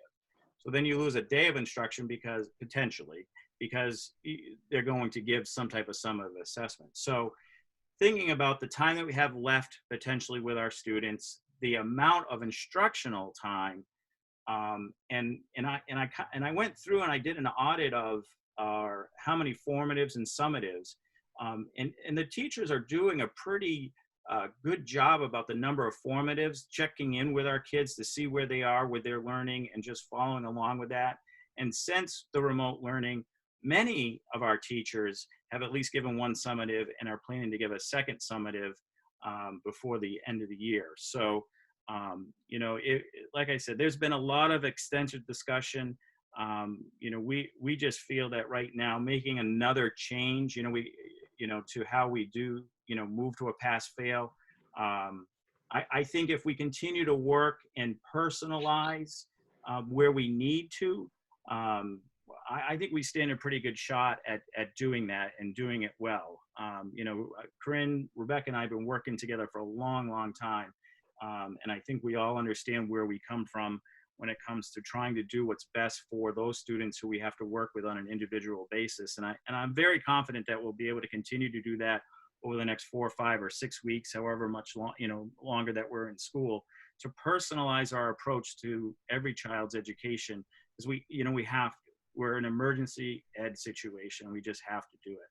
But just to do a pass-fail, my big concern, to be honest, with the school board and the superintendents is just the engagement.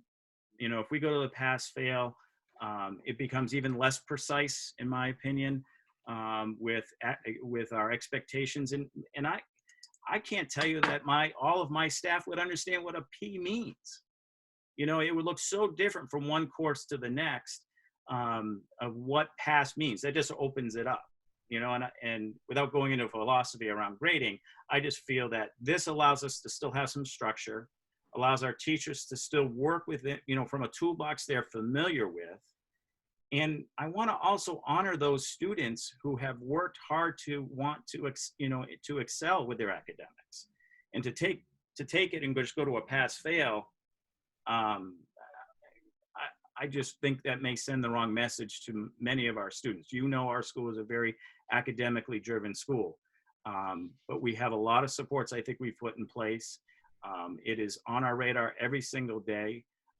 There's not a day that goes by that we're not having some type of conversation, or I'm having some type of conversation about how we support students and how we're going to do that moving forward. And I just want to really, continue to honor those students. Now, parents or students who are concerned about what this means, because it's transcript, the transcript we know is this legal document that follows them and gets them into the school of their choice. NCAA is aware of this, right? And this is a national emergency. So, what we're getting from the NCAA, and Corinne and Danielle participated in a NEASC forum and panel, or listened to a panel of a college administrators that talked about, they understand that schools are struggling with whether or not they're going to go pass-fail, how they're going to assess, do they stay with their current grading system? So they understand this, and they're going to be moving forward for the next 5 years, understanding that when they look at a student's transcript, they're going to understand that the second half of this year, or for them, they're not going to pay attention to, because it's not an accurate reflection of normal education. It just isn't. So, I feel pretty comfortable that the NCAA is going to do the right thing moving forward when we're looking, when students are applying to colleges and universities. So, that helped me a little bit too with that decision, knowing that, they're not going to do any harm to these kids. They don't want to do harm to these students. It's not their fault, I don't know if I can, Chris, I appreciate all the conversations that we've had. And I do. So a couple of things that I just want to touch on in working with the high school. One of that, we have had kids who have been very successful in this format, and we want to honor that and allow for that to certainly be a representation of their academic work during this time. Changing everybody to one grade would not honor those kids who've done really well. But the other concern is, how do we provide, and Chris and I talked about this today, is take a meaningful look and develop a safety net for kids who've had extraordinary circumstances that maybe are compelling enough that we can take a look at their performance. And you're going to hear some recommendations of me at the end of the year. And I think providing time for every teacher at the secondary level to review every student's academic performance, work with school counselors, have the administration do that, and then see, is there a significant discrepancy during this time? And with all the data that Chris and the team have collected, I think they can have a pretty good look at understanding how to apply a safety net and take a look at what is a real actual reflection of their grade. So what we're trying to do, and what Chris and his team is trying to do, is honor the kids who've done really well, but put a safety net in place if there is extraordinary circumstances, technology, social, emotional, dealing with illness, and trying to honor that too. So that's the needle to thread, without one giant sweeping pass-fail, to develop a system that honors real success and then puts a safety or checks and balances in to support kids who've really struggled. And I think that's what's best for all kids. And I do think one of the strengths is our ability to know kids, collect data, and really mindfully reflect and really take kid by kid and say, you know what, this youngster really needs to take, this is not a representation of this work. So let's look at their work in total of when they were in brick and mortar school versus this area. And I think that really is the approach that Chris will lead and support the staff through. And I really commend him for it and trying to care individually for each youngster.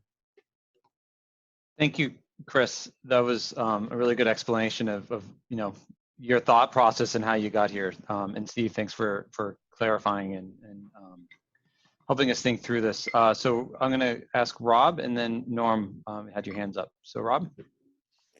So just real quick, I had a question, Chris, but you answered it. And I think it's a great solution to the situation where kids can reach out in both directions and have access to that pass-fail if they need it and maintain those high standards. So I think it's a great solution for the situation. Thank you. Thank you, Rob. Norm?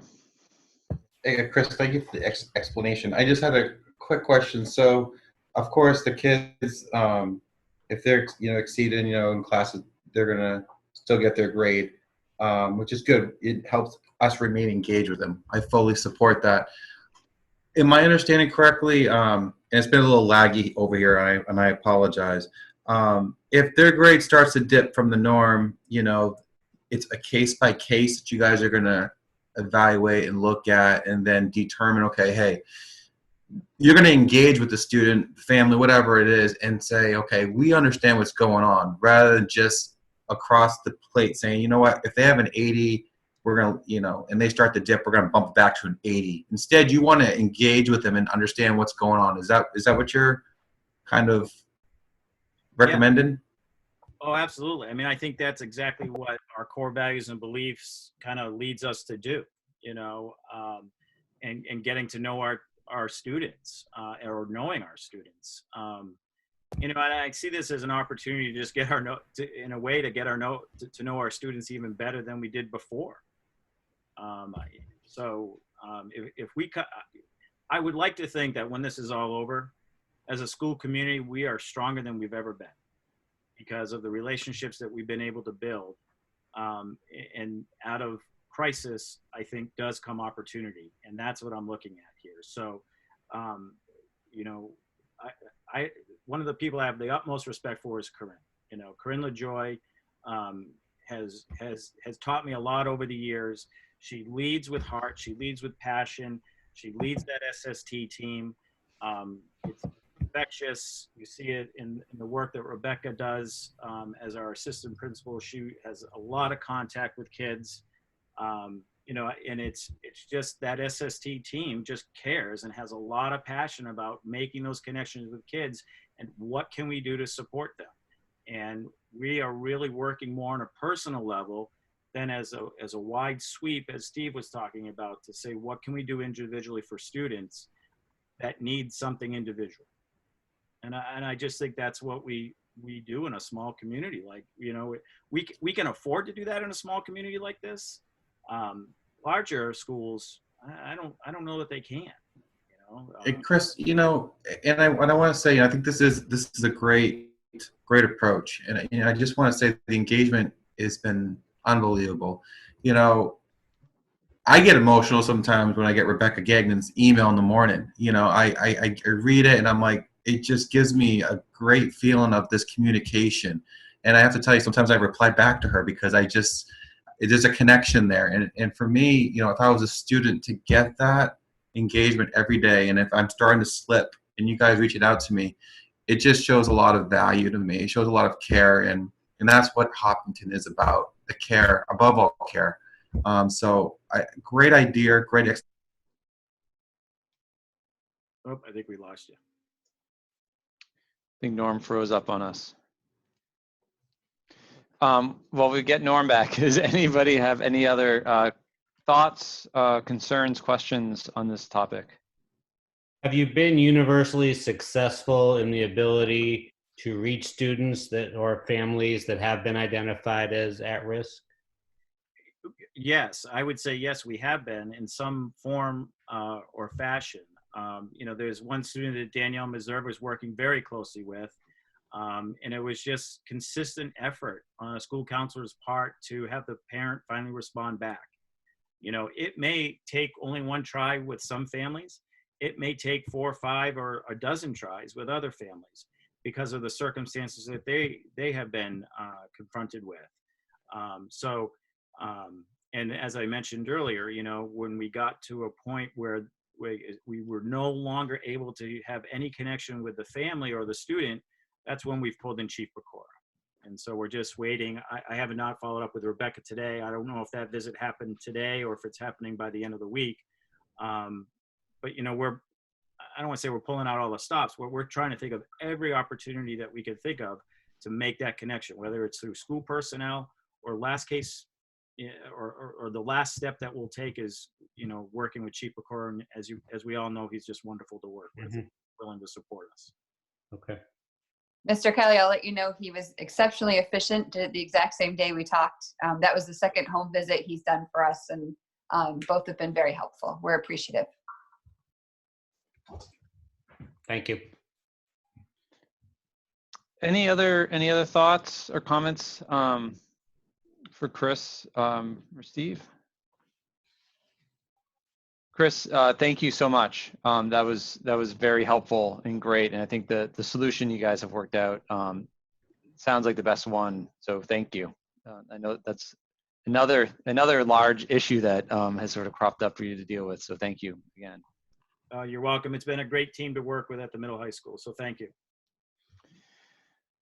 All right, so I think this next item is, we can call this the Ella item, the last day of school. So I'm going to turn it over to you, Steve. Sure, and I worked with leadership team. We've got some feedback, and so what the recommendation is a little bit of staggered and a little bit of different approach. So so just to get right to it, so the last day for seniors who direct instruction or are all caught up would be Friday, May 29th. Because the following week is going to be special days, it's going to be alternative days, and I think seniors have already had that experience. So all caught up seniors on the 29th. There's an extra week all the way through Friday, June 5th for any senior who needs to finish competencies and make up significant amount of time to give Chris and the team to reach out and provide supports. So that's the senior schedule.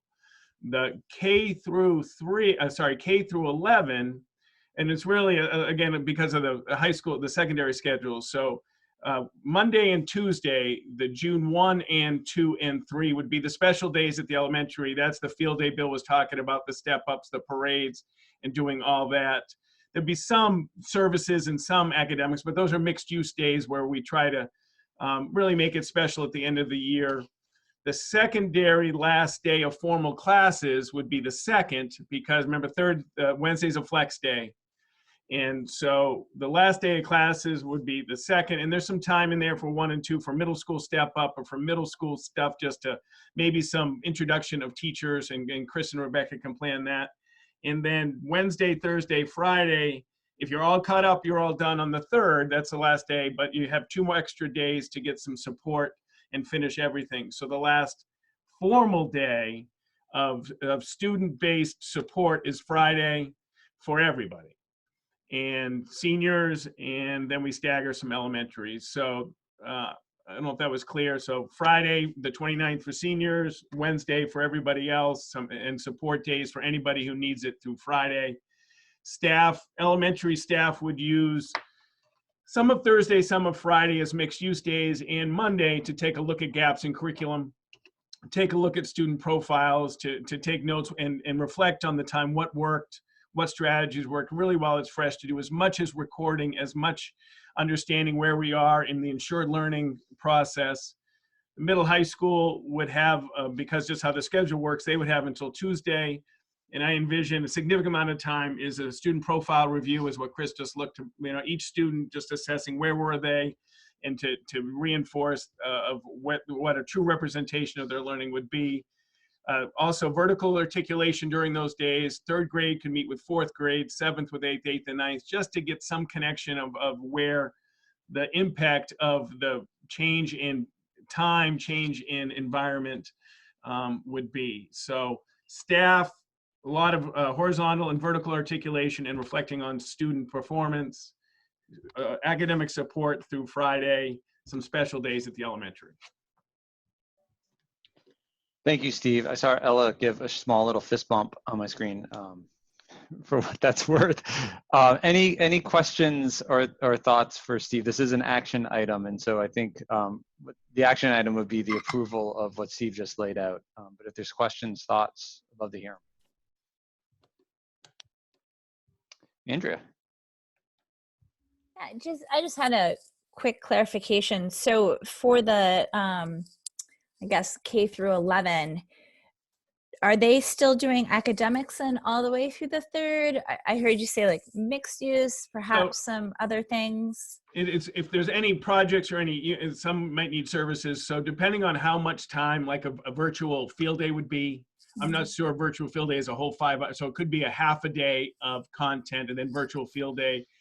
I don't know how long the parade's going to be, and how long the step up organization is going to be. But so it's mixed with special events and some, reduced content. So that's type of this, give as much flexibility to the building administrators to design that. But you'd see a different type of school Monday, Tuesday, Wednesday. Okay. And then just because we are ending school a little bit early, I just wanted to clarify too that the breakfast and lunch programs are still going to be running potentially through June 30, correct? Right. So we're definitely running through Friday. That's easy. And then we will, in talking with Tracy, the best thing we can do is really assess need. And because we do have the ability to keep the school lunch program going through June. We want to make sure that we're providing what the community needs and the support. So we're trying to measure the need, but yes, it can be all the way through June 30th. Great, thank you. Any other thoughts, questions for Steve on the calendar? And, is everybody okay to vote on this as we move down to action items later? Seeing some head nodding, so that's a good sign. All right, thank you, Steve. So before we move into personnel, I just want to flag something that has come up in the Q&A. Just want to make everybody aware of it. I think we're all set, but So this meeting was posted, and we posted meeting the posting requirements of 91A. And so that piece is fine. I think in some of the postings, the link to the Zoom meeting was omitted, I guess is the right way to say it, or wasn't there. Not on all of them, but on some of them. And so that had been rectified, I think, when the meeting started. The link went up, and so if people were looking for it, they were able to find it around the time or a little bit after the meeting started. But the meeting was posted, and so I think in terms of our legal obligation in terms of the meeting, I think we've met that requirement, although I can completely understand the frustration and that some might have about having trouble finding the link. And so I wanted to mention it because it's been mentioned and it's real. This is being recorded, which doesn't satisfy everything. But I did want to raise it now to have a conversation to see how members were feeling. We haven't done any votes. We had a lot of information. The voting will happen later. And so anyway, I just wanted to share it and see if anybody had any thoughts about how to proceed, or if they're comfortable proceeding as we are now. Jim, and that's my apologies. I did send the email with the entire gamut of access out before 24 hours before the meeting. I posted it at the two sites, the Villager and as well as the Cracker Barrel. And I think sometimes I forget to publish when I put something on the site. So that in all transparency, the link did not get on the site where it typically was. That's my fault. That's my responsibility. I appreciate that we had 50, 60 people here, but I will make sure that there's double checks on the link on the website. It was done as soon as I heard it. I put it on actually during the meeting, and Donna did too. But it's my responsibility, and I apologize to the board for putting him in that position. Thank you, Steve. Does anybody have any concerns with moving forward? Okay, so we'll move on under personnel. And so the first item under personnel is the nomination slate.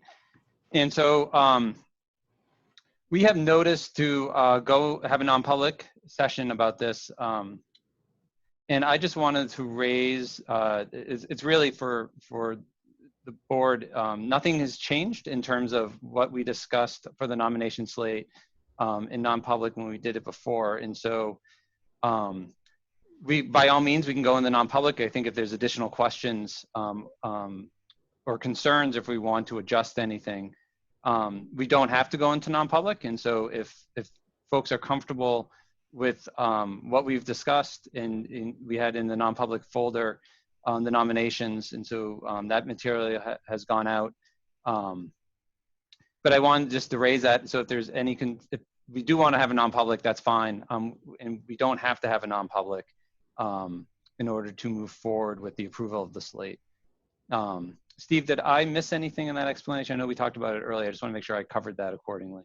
No, that's great. So, right, if there are any questions about process, we can absolutely talk about in public. Any questions about specific people on the nomination slate is a non-public issue. It's a personnel issue regarding hiring. I'm happy to, I did put a memo in the folder. If you want a very quick, brief explanation about how this works, I'd be happy to provide that. Why don't we do that, and then we can see if folks still want to go in the non-public or move the slate.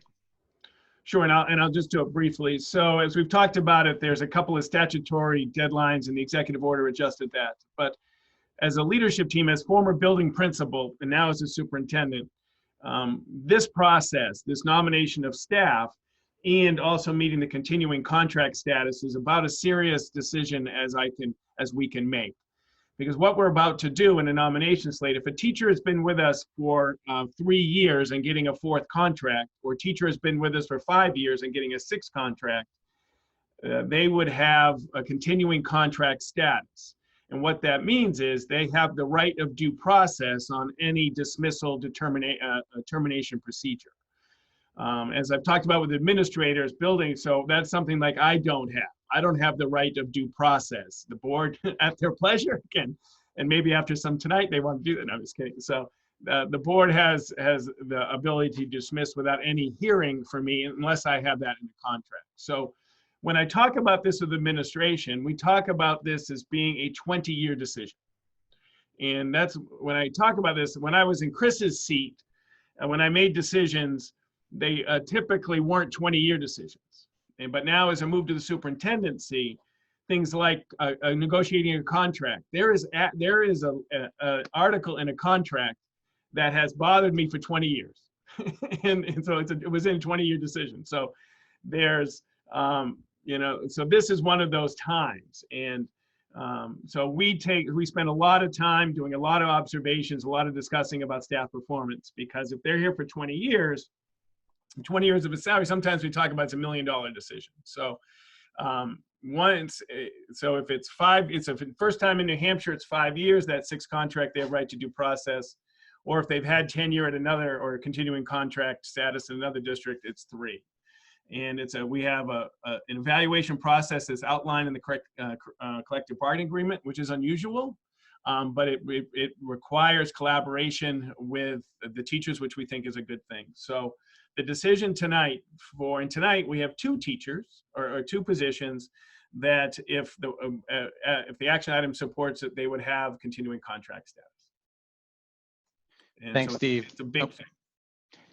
And I should have said it in my sort of opening on this, but as we discussed earlier in this meeting, we have our annual meeting coming up, and so we are able to do this and able to extend the contracts because the governor's emergency order allows us to spend up to a certain amount and sort of feel confident that we can move forward with this slate. And so I just wanted to make sure that at least all of us are kind of say that again for all of us, so we're aware, and then also for the public so they understand that the governor's emergency orders gives us the ability to have this conversation and to move forward with the slate of nominations at this time. Rob, I see your hands up.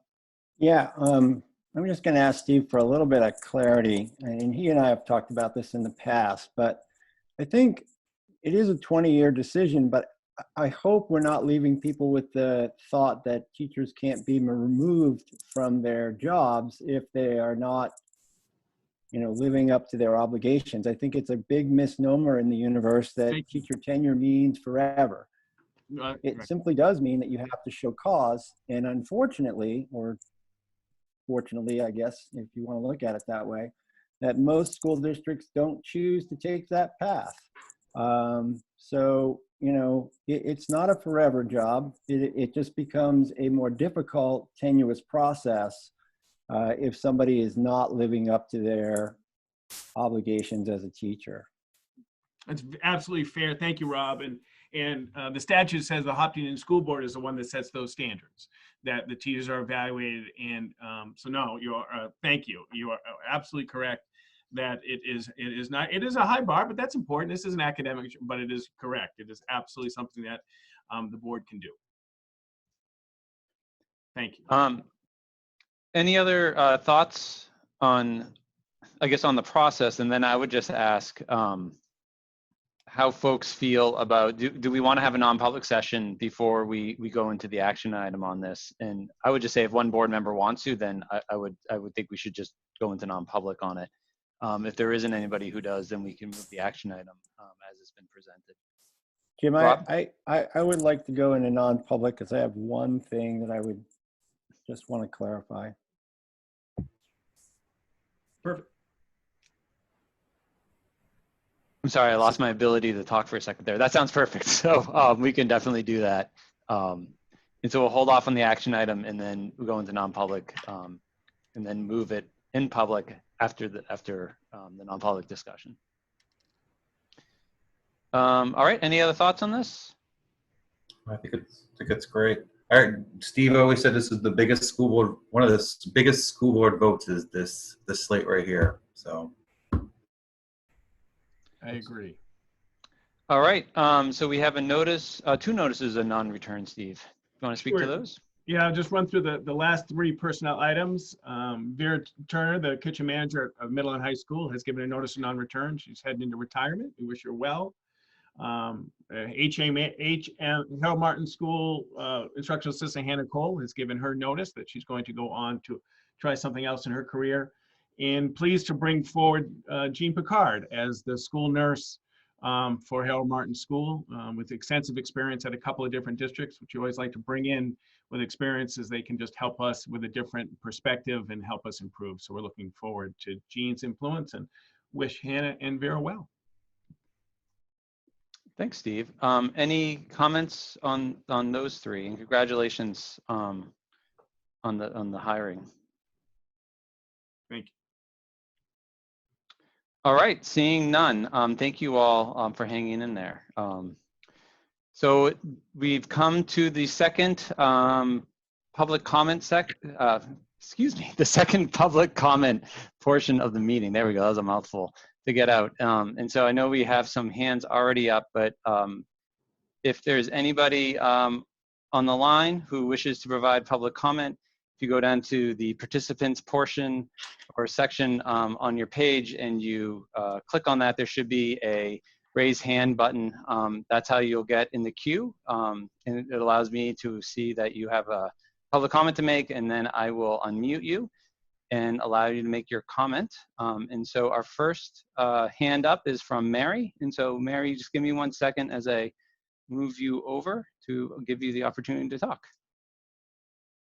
Mary, you should be able to unmute yourself. Hi, can everyone hear me? We sure can. Thanks for joining. Yep, so this is Mary Kirstein. I'm at 757 Pennacook Road. I just want to start by saying that unfortunately I have to reaffirm what I said last week about the school being absolutely terrible at communication.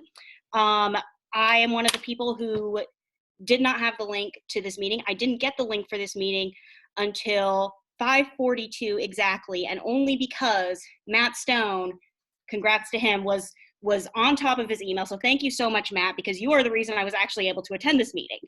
And the link wasn't posted on the Hopkinton School website at any point until 5:50. I know because I kept refreshing. So to say that the link was posted shortly after the meeting started is incorrect. It's absolutely incorrect. I went through every possible link on the website. At no location was the Zoom link posted. So I'm trying to be polite and reasonable in saying how little confidence I have about the school meeting happening next week if there is an inability to communicate about a regularly scheduled meeting. On the school website, it still said that the meeting was happening at Maple Street. That's what it said on the school website. So I want to start by saying that unfortunately I have to reaffirm what I said last week about communication being absolutely awful. I have no confidence that people are actually going to hear about the upcoming meeting in any significant way. On that note, in case it wasn't clear, I think it is a very poor choice to go forward with the school meeting as has been decided. Not just because of that reason, but also because I'm still concerned about the very steep learning curve with new technology that you're expecting people to grasp within less than a week. A lot of these people who are going to be voting have been voting in school meetings since before many of us were born, to be quite frank. And you're expecting within the course of 5 days for them to understand the new process, understand the technology, download the app, just everything. And I think it's completely unrealistic, and it is disenfranchising, knowingly and purposefully disenfranchising a portion of the community. And you collectively saying things like, we're doing our best to get the notice out to everybody. Again, the communication is already terrible on other things. So I'm very concerned about that. And frankly, I find this change, with such short notice, to be really concerning, particularly in this time for people who are dependent on, for example, rideshare services that are no longer available, like Dial-A-Ride. In the past, people would have had a lot of advance notice to book those rides, and now we're telling people that they have to socially distance themselves. So things like Uber and Dial-A-Ride aren't really as available as they were. And so you're not providing an alternate for these people. You're not giving enough advance notice. I really, truly don't think you are. And so I'm really concerned about that. I'm concerned about the ADA compliance with this. And I'm I'm really frustrated with how this entire thing is going down. I mentioned last week that I will not be able to fully participate in this process, and that is still true. I will not be able to fully participate in this process. I have to negotiate to get the time off from work to vote with such short notice, which I wouldn't normally have to do. Normally I know with a month's notice, and I can request the day off from work. And finally, to wrap up, because I didn't get the link to this meeting until 5:42, I wasn't able to provide comment in public comment 1, which I really wanted to do. So instead, I'm going to provide that comment now, which is that I would like to request that going forward, any school employee that provides public comment, make it explicitly known that he or she is employed by the school, even if that person is also a resident of town. So thank you very much. And I'm very glad I was able to attend this meeting virtually. Thank you. Thank you, Mary. I want to apologize again. It was an oversight. I'm not trying to excuse anything, but I do want to apologize. I can hear the frustration in your voice, and I can understand. And so we will do better in the communication. And then if you do have concerns about the process for the annual meeting, I would urge you to contact the district moderator, James Newsom, who set the date, who is in control of that process. Again, I do apologize for the mix-up, and we'll do better. Thank you. Thank you. Oops, I hit the wrong button. Bear with me 1 second. Sorry. So next up is Max. I don't have a last name. So Max, if you don't mind, when I bring you over to talk, just state your name for us. So Max, you should be able to unmute yourself. Can anybody hear me? We sure can. We can all hear you. Max Goddard. I'd like to say firstly that this was clearly a very thoughtfully, meticulously and well put together presentation. That said, I think that this whole meeting was made much longer by the fact that after each person's piece that they made was put up and said, that one or two people would then go on to officially congratulate them for it, and would like to recommend that in the future, in the interest of efficiency and allowing people who have a limited time to attend this meeting to say their piece and hear the whole thing, that at the very beginning of the meeting, the list of names and who is responsible for what part of the presentation be said, congratulations and thanks be done then, so that the meeting can then efficiently be proceeded with from there. Thanks. Thank you, Matt. Thanks for the advice. We appreciate it. Next up, excuse me 1 second. I'm still learning the ropes here. Next up is Dennis Goddard. So Dennis, give me 1 second. Dennis, you should be able to unmute yourself. Thanks for joining. So I want to echo the difficulty. I do not believe that the Zoom link, in other words, virtually the location of this meeting, was made public until after the meeting started. I therefore believe that this meeting is not a legal meeting. I am interested to know what the procedures are. Like, I don't believe that any vote that is taken during this meeting has effect. I don't believe that we should consider that this meeting happened. It's nice that we had a casual, informal session. If there was public notice of this meeting, I need to have the URL that specifically listed the Zoom link. I do not believe you can provide that. I do not believe you can provide any evidence of the Zoom link being given to others until after the meeting started, or if so, it was not in a public place, and it was certainly not on your website. So I am right now not asking, demanding. It doesn't have to be right now that you give me the link, but you send me the link. Will you do that, please? So I'm sorry, just so I'm clear. Anyone? Oh, no, I'm sorry. I was just trying to unmute myself. Sorry, Dennis. I just want to make sure I understand your. Am I here? Can you hear me? I can hear you. Can you hear me? Oh, yes. Now I can hear you. Yes. Oh, perfect. There we go. I just want to make sure I understand your request. So your request is that we send you the link to the meeting? No, that you send me a link to the notice of this meeting. Okay. To the notice of this meeting, where more than 24 hours before 5:30 tonight, show me any evidence that the Zoom was in a public place. The link to the Zoom, the Thank address you. of this meeting. Yeah, I got what you're asking. So we will, we should follow up with myself and Steve tomorrow, or we'll follow up with you maybe better, to provide you with that information. And then we will also look into, you know, your concern about the votes of this meeting, and we'll just make sure we understand in our confidence. I'm not sure right now I can answer that question. Yeah, I about think procedure, perhaps you so- should get legal counsel to look at it, because I do not believe that this meeting was publicly noticed, and therefore this is not an official school meeting, is my belief. And I really do want that followed up. Yep, and we will. And so I appreciate it. And now, I have a number of questions about the voting process that I think need to be answered before the first of these public virtual sessions.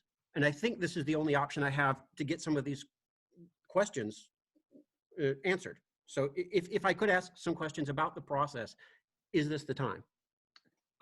Yeah, you should ask the questions, and we'll do our best to answer. James Newsom is the one who I guess would have authority over the process. James is not here at the moment, but we can do our best to answer your questions. All right, very well. The first question I have is, I saw something about amendments that was very confusing to me. I saw it only go by very quickly in the material, which we do not yet have a copy of, but I understand that we should in the next few days. I saw something about amendments being collected and summarized. This does not make sense to me. I believe that as a voter, I am entitled to bring an amendment before the voting body, and that upon seconding, my amendment is voted on by the body. I do not believe there is any provision by which my amendment is to be altered before it can even be seconded. So that is a question that I think is for James, who's designed the process to answer. And so I'm not trying to skip your question. All I'm suggesting is I think James is probably the appropriate person to address that. I would just like to point out that these are some pretty basic questions, and that you do not have answers for them. And yet there is no meeting between now and the first of these virtual meetings that I'm asking questions about. I have another question. What is the process for seconding? How will we second votes? Again, I think this is a question for the moderator. Okay, well, I'll just have a list, and anything that you can answer now, that's cool. Anything you can't answer now, I'd appreciate if you get to the moderator and get to us voters answers to these pretty basic questions about the process. I guess you'll do it whatever is legally required. And I know that that's how I have to interface with the school board now. So I do believe that we should be legally required to get some questions answered here. Hopefully, I don't know what the legal requirement is to let us know what the rules are for the vote, but I don't know. Maybe you have 24 hours before the vote. I don't know. I've got some more questions. I'll just run through these as quickly as possible so as not to waste too much time. Will we receive verification that our amendments have been received? I don't know the answer.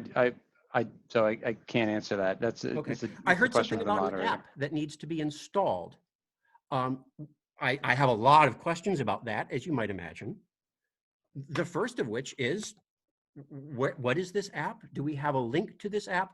Does this app run on the Linux operating system that I run at home? Will it run on my phone? And are there any CVEs on the app? So I think the app in question is some computers may have to download the Zoom app in order to access the program. It's also going to be on YouTube, and those are for if people choose to participate in the video portion, and then there's also a call-in number for those who choose not to. So there's no requirement that someone download an app. I just think some. Cool. Very, very good. Oh yeah, I had a question about counting the ballots. We went very quickly over the counting of the ballots, and I saw that the moderator would count the ballots. What about ballot counters? How will that be handled? Yeah, the supervisors of the checklist and James have ballot counters. And so I think part of the process is James isn't going to count all the ballots himself, that it would be counted by I don't ballot understand counters. that part. That's the part I don't understand. How is Ballot it possible counters? for one person to count the ballots by themselves? Who will be supervising them? I didn't say one person was going to. I agreed with you that there are ballot counters. Okay, so will members of the public, I know that in a typical And those are election- public, that's public information. Yep.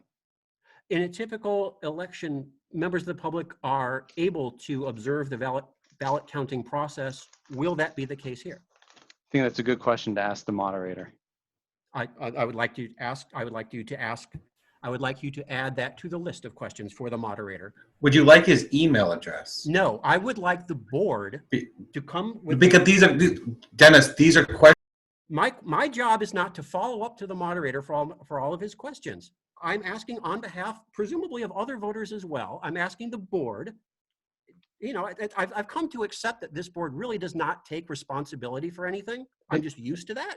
So if you're telling me you will not take responsibility for getting these answers and you want to fob me off, that's cool. But I'd prefer if you could just take the list and pass it on to the guy that you're working with.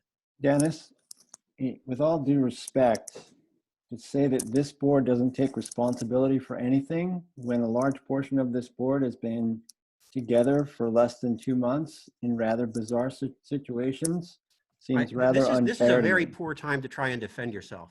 I'm not trying to defend myself. I'm making a statement. Thank you. Great. Thank you. Lastly, I heard something about a school phone list that information was going to be given to. I would like to make it very clear that that's a good thing to do, but that is not the list of voters. And it is the list of voters that you need to notify. So Dennis, there was a conversation about the phone list and it was decided that that was not going to be an option for us to reach out to voters. Ah, very good. All right, thank you. Thank you. Oh, and I lost my list of participants. Hold on 1 second. I apologize. Well, is there anybody else who wishes to provide public comment? All right, seeing none, I'm going to go back to the agenda. All right, so we have some action items that we can take now, and then we are going to go into non-public session to have a conversation on issues pertaining to personnel. And so we'll go through the action items here, and then we will vote to go into non-public. Is there any, before we do the voting, is there any other comments that anybody wishes to make? All right, seeing none. So we'll start with Ella's action item here. So is there a motion for the Hopkinton School Board to approve the superintendent's recommendation to establish the last day of school for the 2019 through 2020 school year as presented?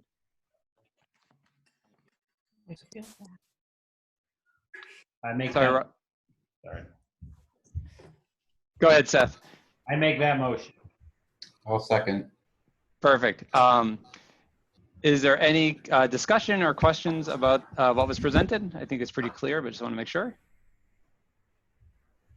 All right, seeing none, we have to do this by name. So Seth. Seth A. Frame, yes. Rob. Rob Nato, yes. Andrea. Andrea Folsom, yes. Norm. Norm Gupel, yes. And Jim O'Brien is a yes. All right, so we're going to skip over 14 and we'll go to 15. So is there a motion for the Hopkinton School Board to accept the superintendent's recommendation to accept HMHS kitchen manager Vera Turner's notice of non-return? So moved. Second. Perfect. Is there any discussion? Seeing none. Seth A. Frame? Seth A. Frame, yes. Rob? Rob Nato, yes. Andrea? Andrea Folsom, yes. And Norm? Norm Gupel, yes. And Jim O'Brien is a yes. The Hopkinton School, is there a motion for the Hopkinton School Board to accept the superintendent's nomination of Jean Picard, Harold Martin School Nurse for the 2020-2021 school year, pending final approval of the superintendent of schools? Oh, I think you skipped 16, Jim. Oh, I'll circle back to that one in a second. Okay. Thank you. I'll motion to accept Jean's nomination. I'll second. Is there any discussion? Seth. Seth A. Frame, yes. Rob. Rob Nato, yes. Andrea. Andrea Folsom, yes. And Norm. Norm Kupel, yes. Perfect. And I will circle back to 16. Can you guys hear me okay? Perfect.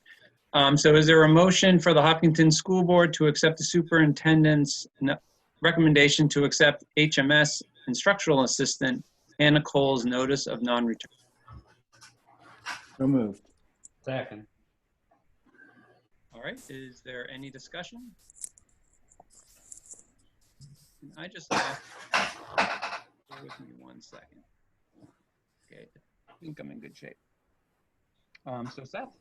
Seth A. Frame, yes. Rob? Rob Nato, yes. Andrea? Andrea Folsom, yes. Norm? Norm Kupel, yes. And Jim O'Brien is yes. And so that completes our action items. And so finally, is there a motion to go into non-public session for the discussion of matters per RSA 91A3, 2, small a for personnel? I move we go into non-public session. Is there a second? I'll second. Okay, Seth? Seth A. Frame, yes. Rob Nato? Rob Nato, yes. Andrea? Andrea Folsom, yes. Norm? Norm Kupel, yes. All right, and Jim O'Brien is a yes. And so we are going to go into non-public session. Thank you all for sticking it out and being part of this conversation. Really appreciate it. We appreciate all your work. We'll see you all soon. And for the board, I will send out a link to the non-public session to your SAU emails T-minus 4 or 5 minutes. I appreciate it all. Thank you. In light of the comments, is there a way, once we come back to public session, and the public observe us voting for the slate? Is that? Steve, is there a way to do that? I'm just trying to think through how we can do that for the public.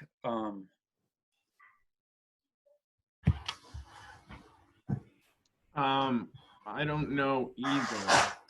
We could leave. So what we could do is we can leave this link open Yeah. and not turn this off and keep it going, and then we'll all just have to come back into this link for the vote. That's probably the best way to do it. And I'll leave Someone wants to the hang out. recording on too. Want me to leave the recording? All right, want me to pause the recording?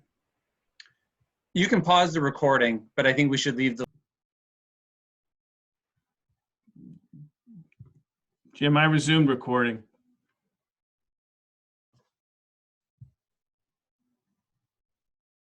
Thanks, Steve. Can you hear me all right? I can, and we are recording, just I didn't want to forget. Oh, good. Thank you. And then others are going to come over as attendees. There's Andrea. Steve, if you want to make me host, I can pull everybody back in. Yeah, oh, I'm sorry. No, it's quite all right. Happy to.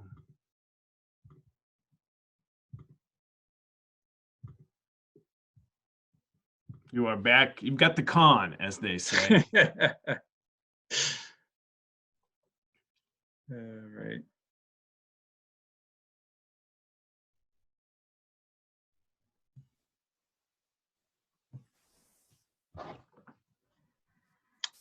Hello again. Hello.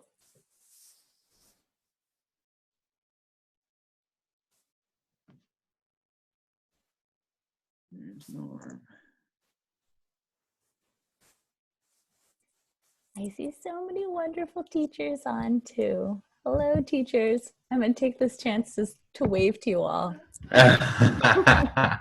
Yeah, stayed with it for a while. It's good. Big day. Patty, Joan. I know. Oh, Anna. Anna's been like a trooper. All everything. She's boom. All right, everybody. Bear with me one last second as I put our agenda back up.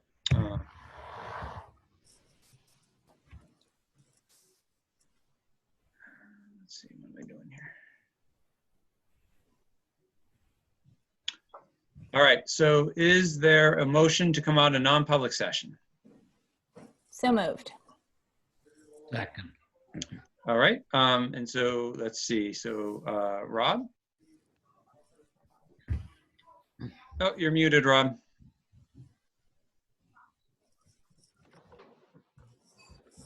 Rob Nato, yes. Thanks. Norm? Norm Gupel, yes. Seth? Seth A. Frame, yes. And Andrea? Andrea Folsom, yes. And Jim O'Brien is yes. Jim, Is there a motion to seal minutes? I'll make that motion. Is there a second? I'll second. All right. So Andrea? Andrea Folsom, yes. Rob? Rob Nato, yes. Seth? Seth A. Frame, yes. And Norm? Norm Gupel, yes. And Jim O'Brien is a yes. Okay. So our last action item that we have is number 14. And so is there a motion for the Hopkinton School Board to accept the superintendent's recommendation to approve the 2020-2021 teacher nomination slate as written? So moved. I'll second. Is there any discussion? Thank you, teachers. Yeah, congratulations. Thank you. Thank you. All right. No further discussion. Andrea? Andrea Folsom, yes. Rob? Rob Nato, yes. Seth? Seth A. Frame, yes. Norm? Norm Gupel, yes. And Jim O'Brien is a yes. So that's all of our action items and all the business that we had tonight. Just thank you to everybody. These are, we already all know it, but conducting business over Zoom is a challenge, and conducting business remotely is a challenge. Conducting an annual meeting remotely is going to be a challenge. It's hard work. I thank you all for what you're doing. Apologize for any missteps that I make. We're trying to do a lot in a short period of time, and so thank you. Thanks for your patience, and Steve, thank you for all that you're doing. It is a lot, but we're making progress, and progress is good. So I do want to thank everybody. And with that, have a great weekend, and we'll see you all on Tuesday. Oh, I'm sorry. I should say one other thing. So I'm going to work with Steve tomorrow, just for the concerns that Dennis Goddard raised tonight. Just we'll check in with who we need to, just to make sure that how we proceeded is appropriate, which I think it is. But we want to make sure, so we'll double check on that. If there's any change to any of this, I'll be in contact with you guys, and we'll have an alternate. We'll come up with something we'll need to do in order to rectify that, which may be, I don't want to speculate what it might be, but we'll double check on that just to make sure, because a couple of these votes are kind of important. We want to make sure that everything's done right. So Steve and I will work on that tomorrow and make sure, but I think we're in good shape. All right. Thanks everyone. Have a wonderful night. Good night. Bye-bye. Bye. Good night, guys. Be safe.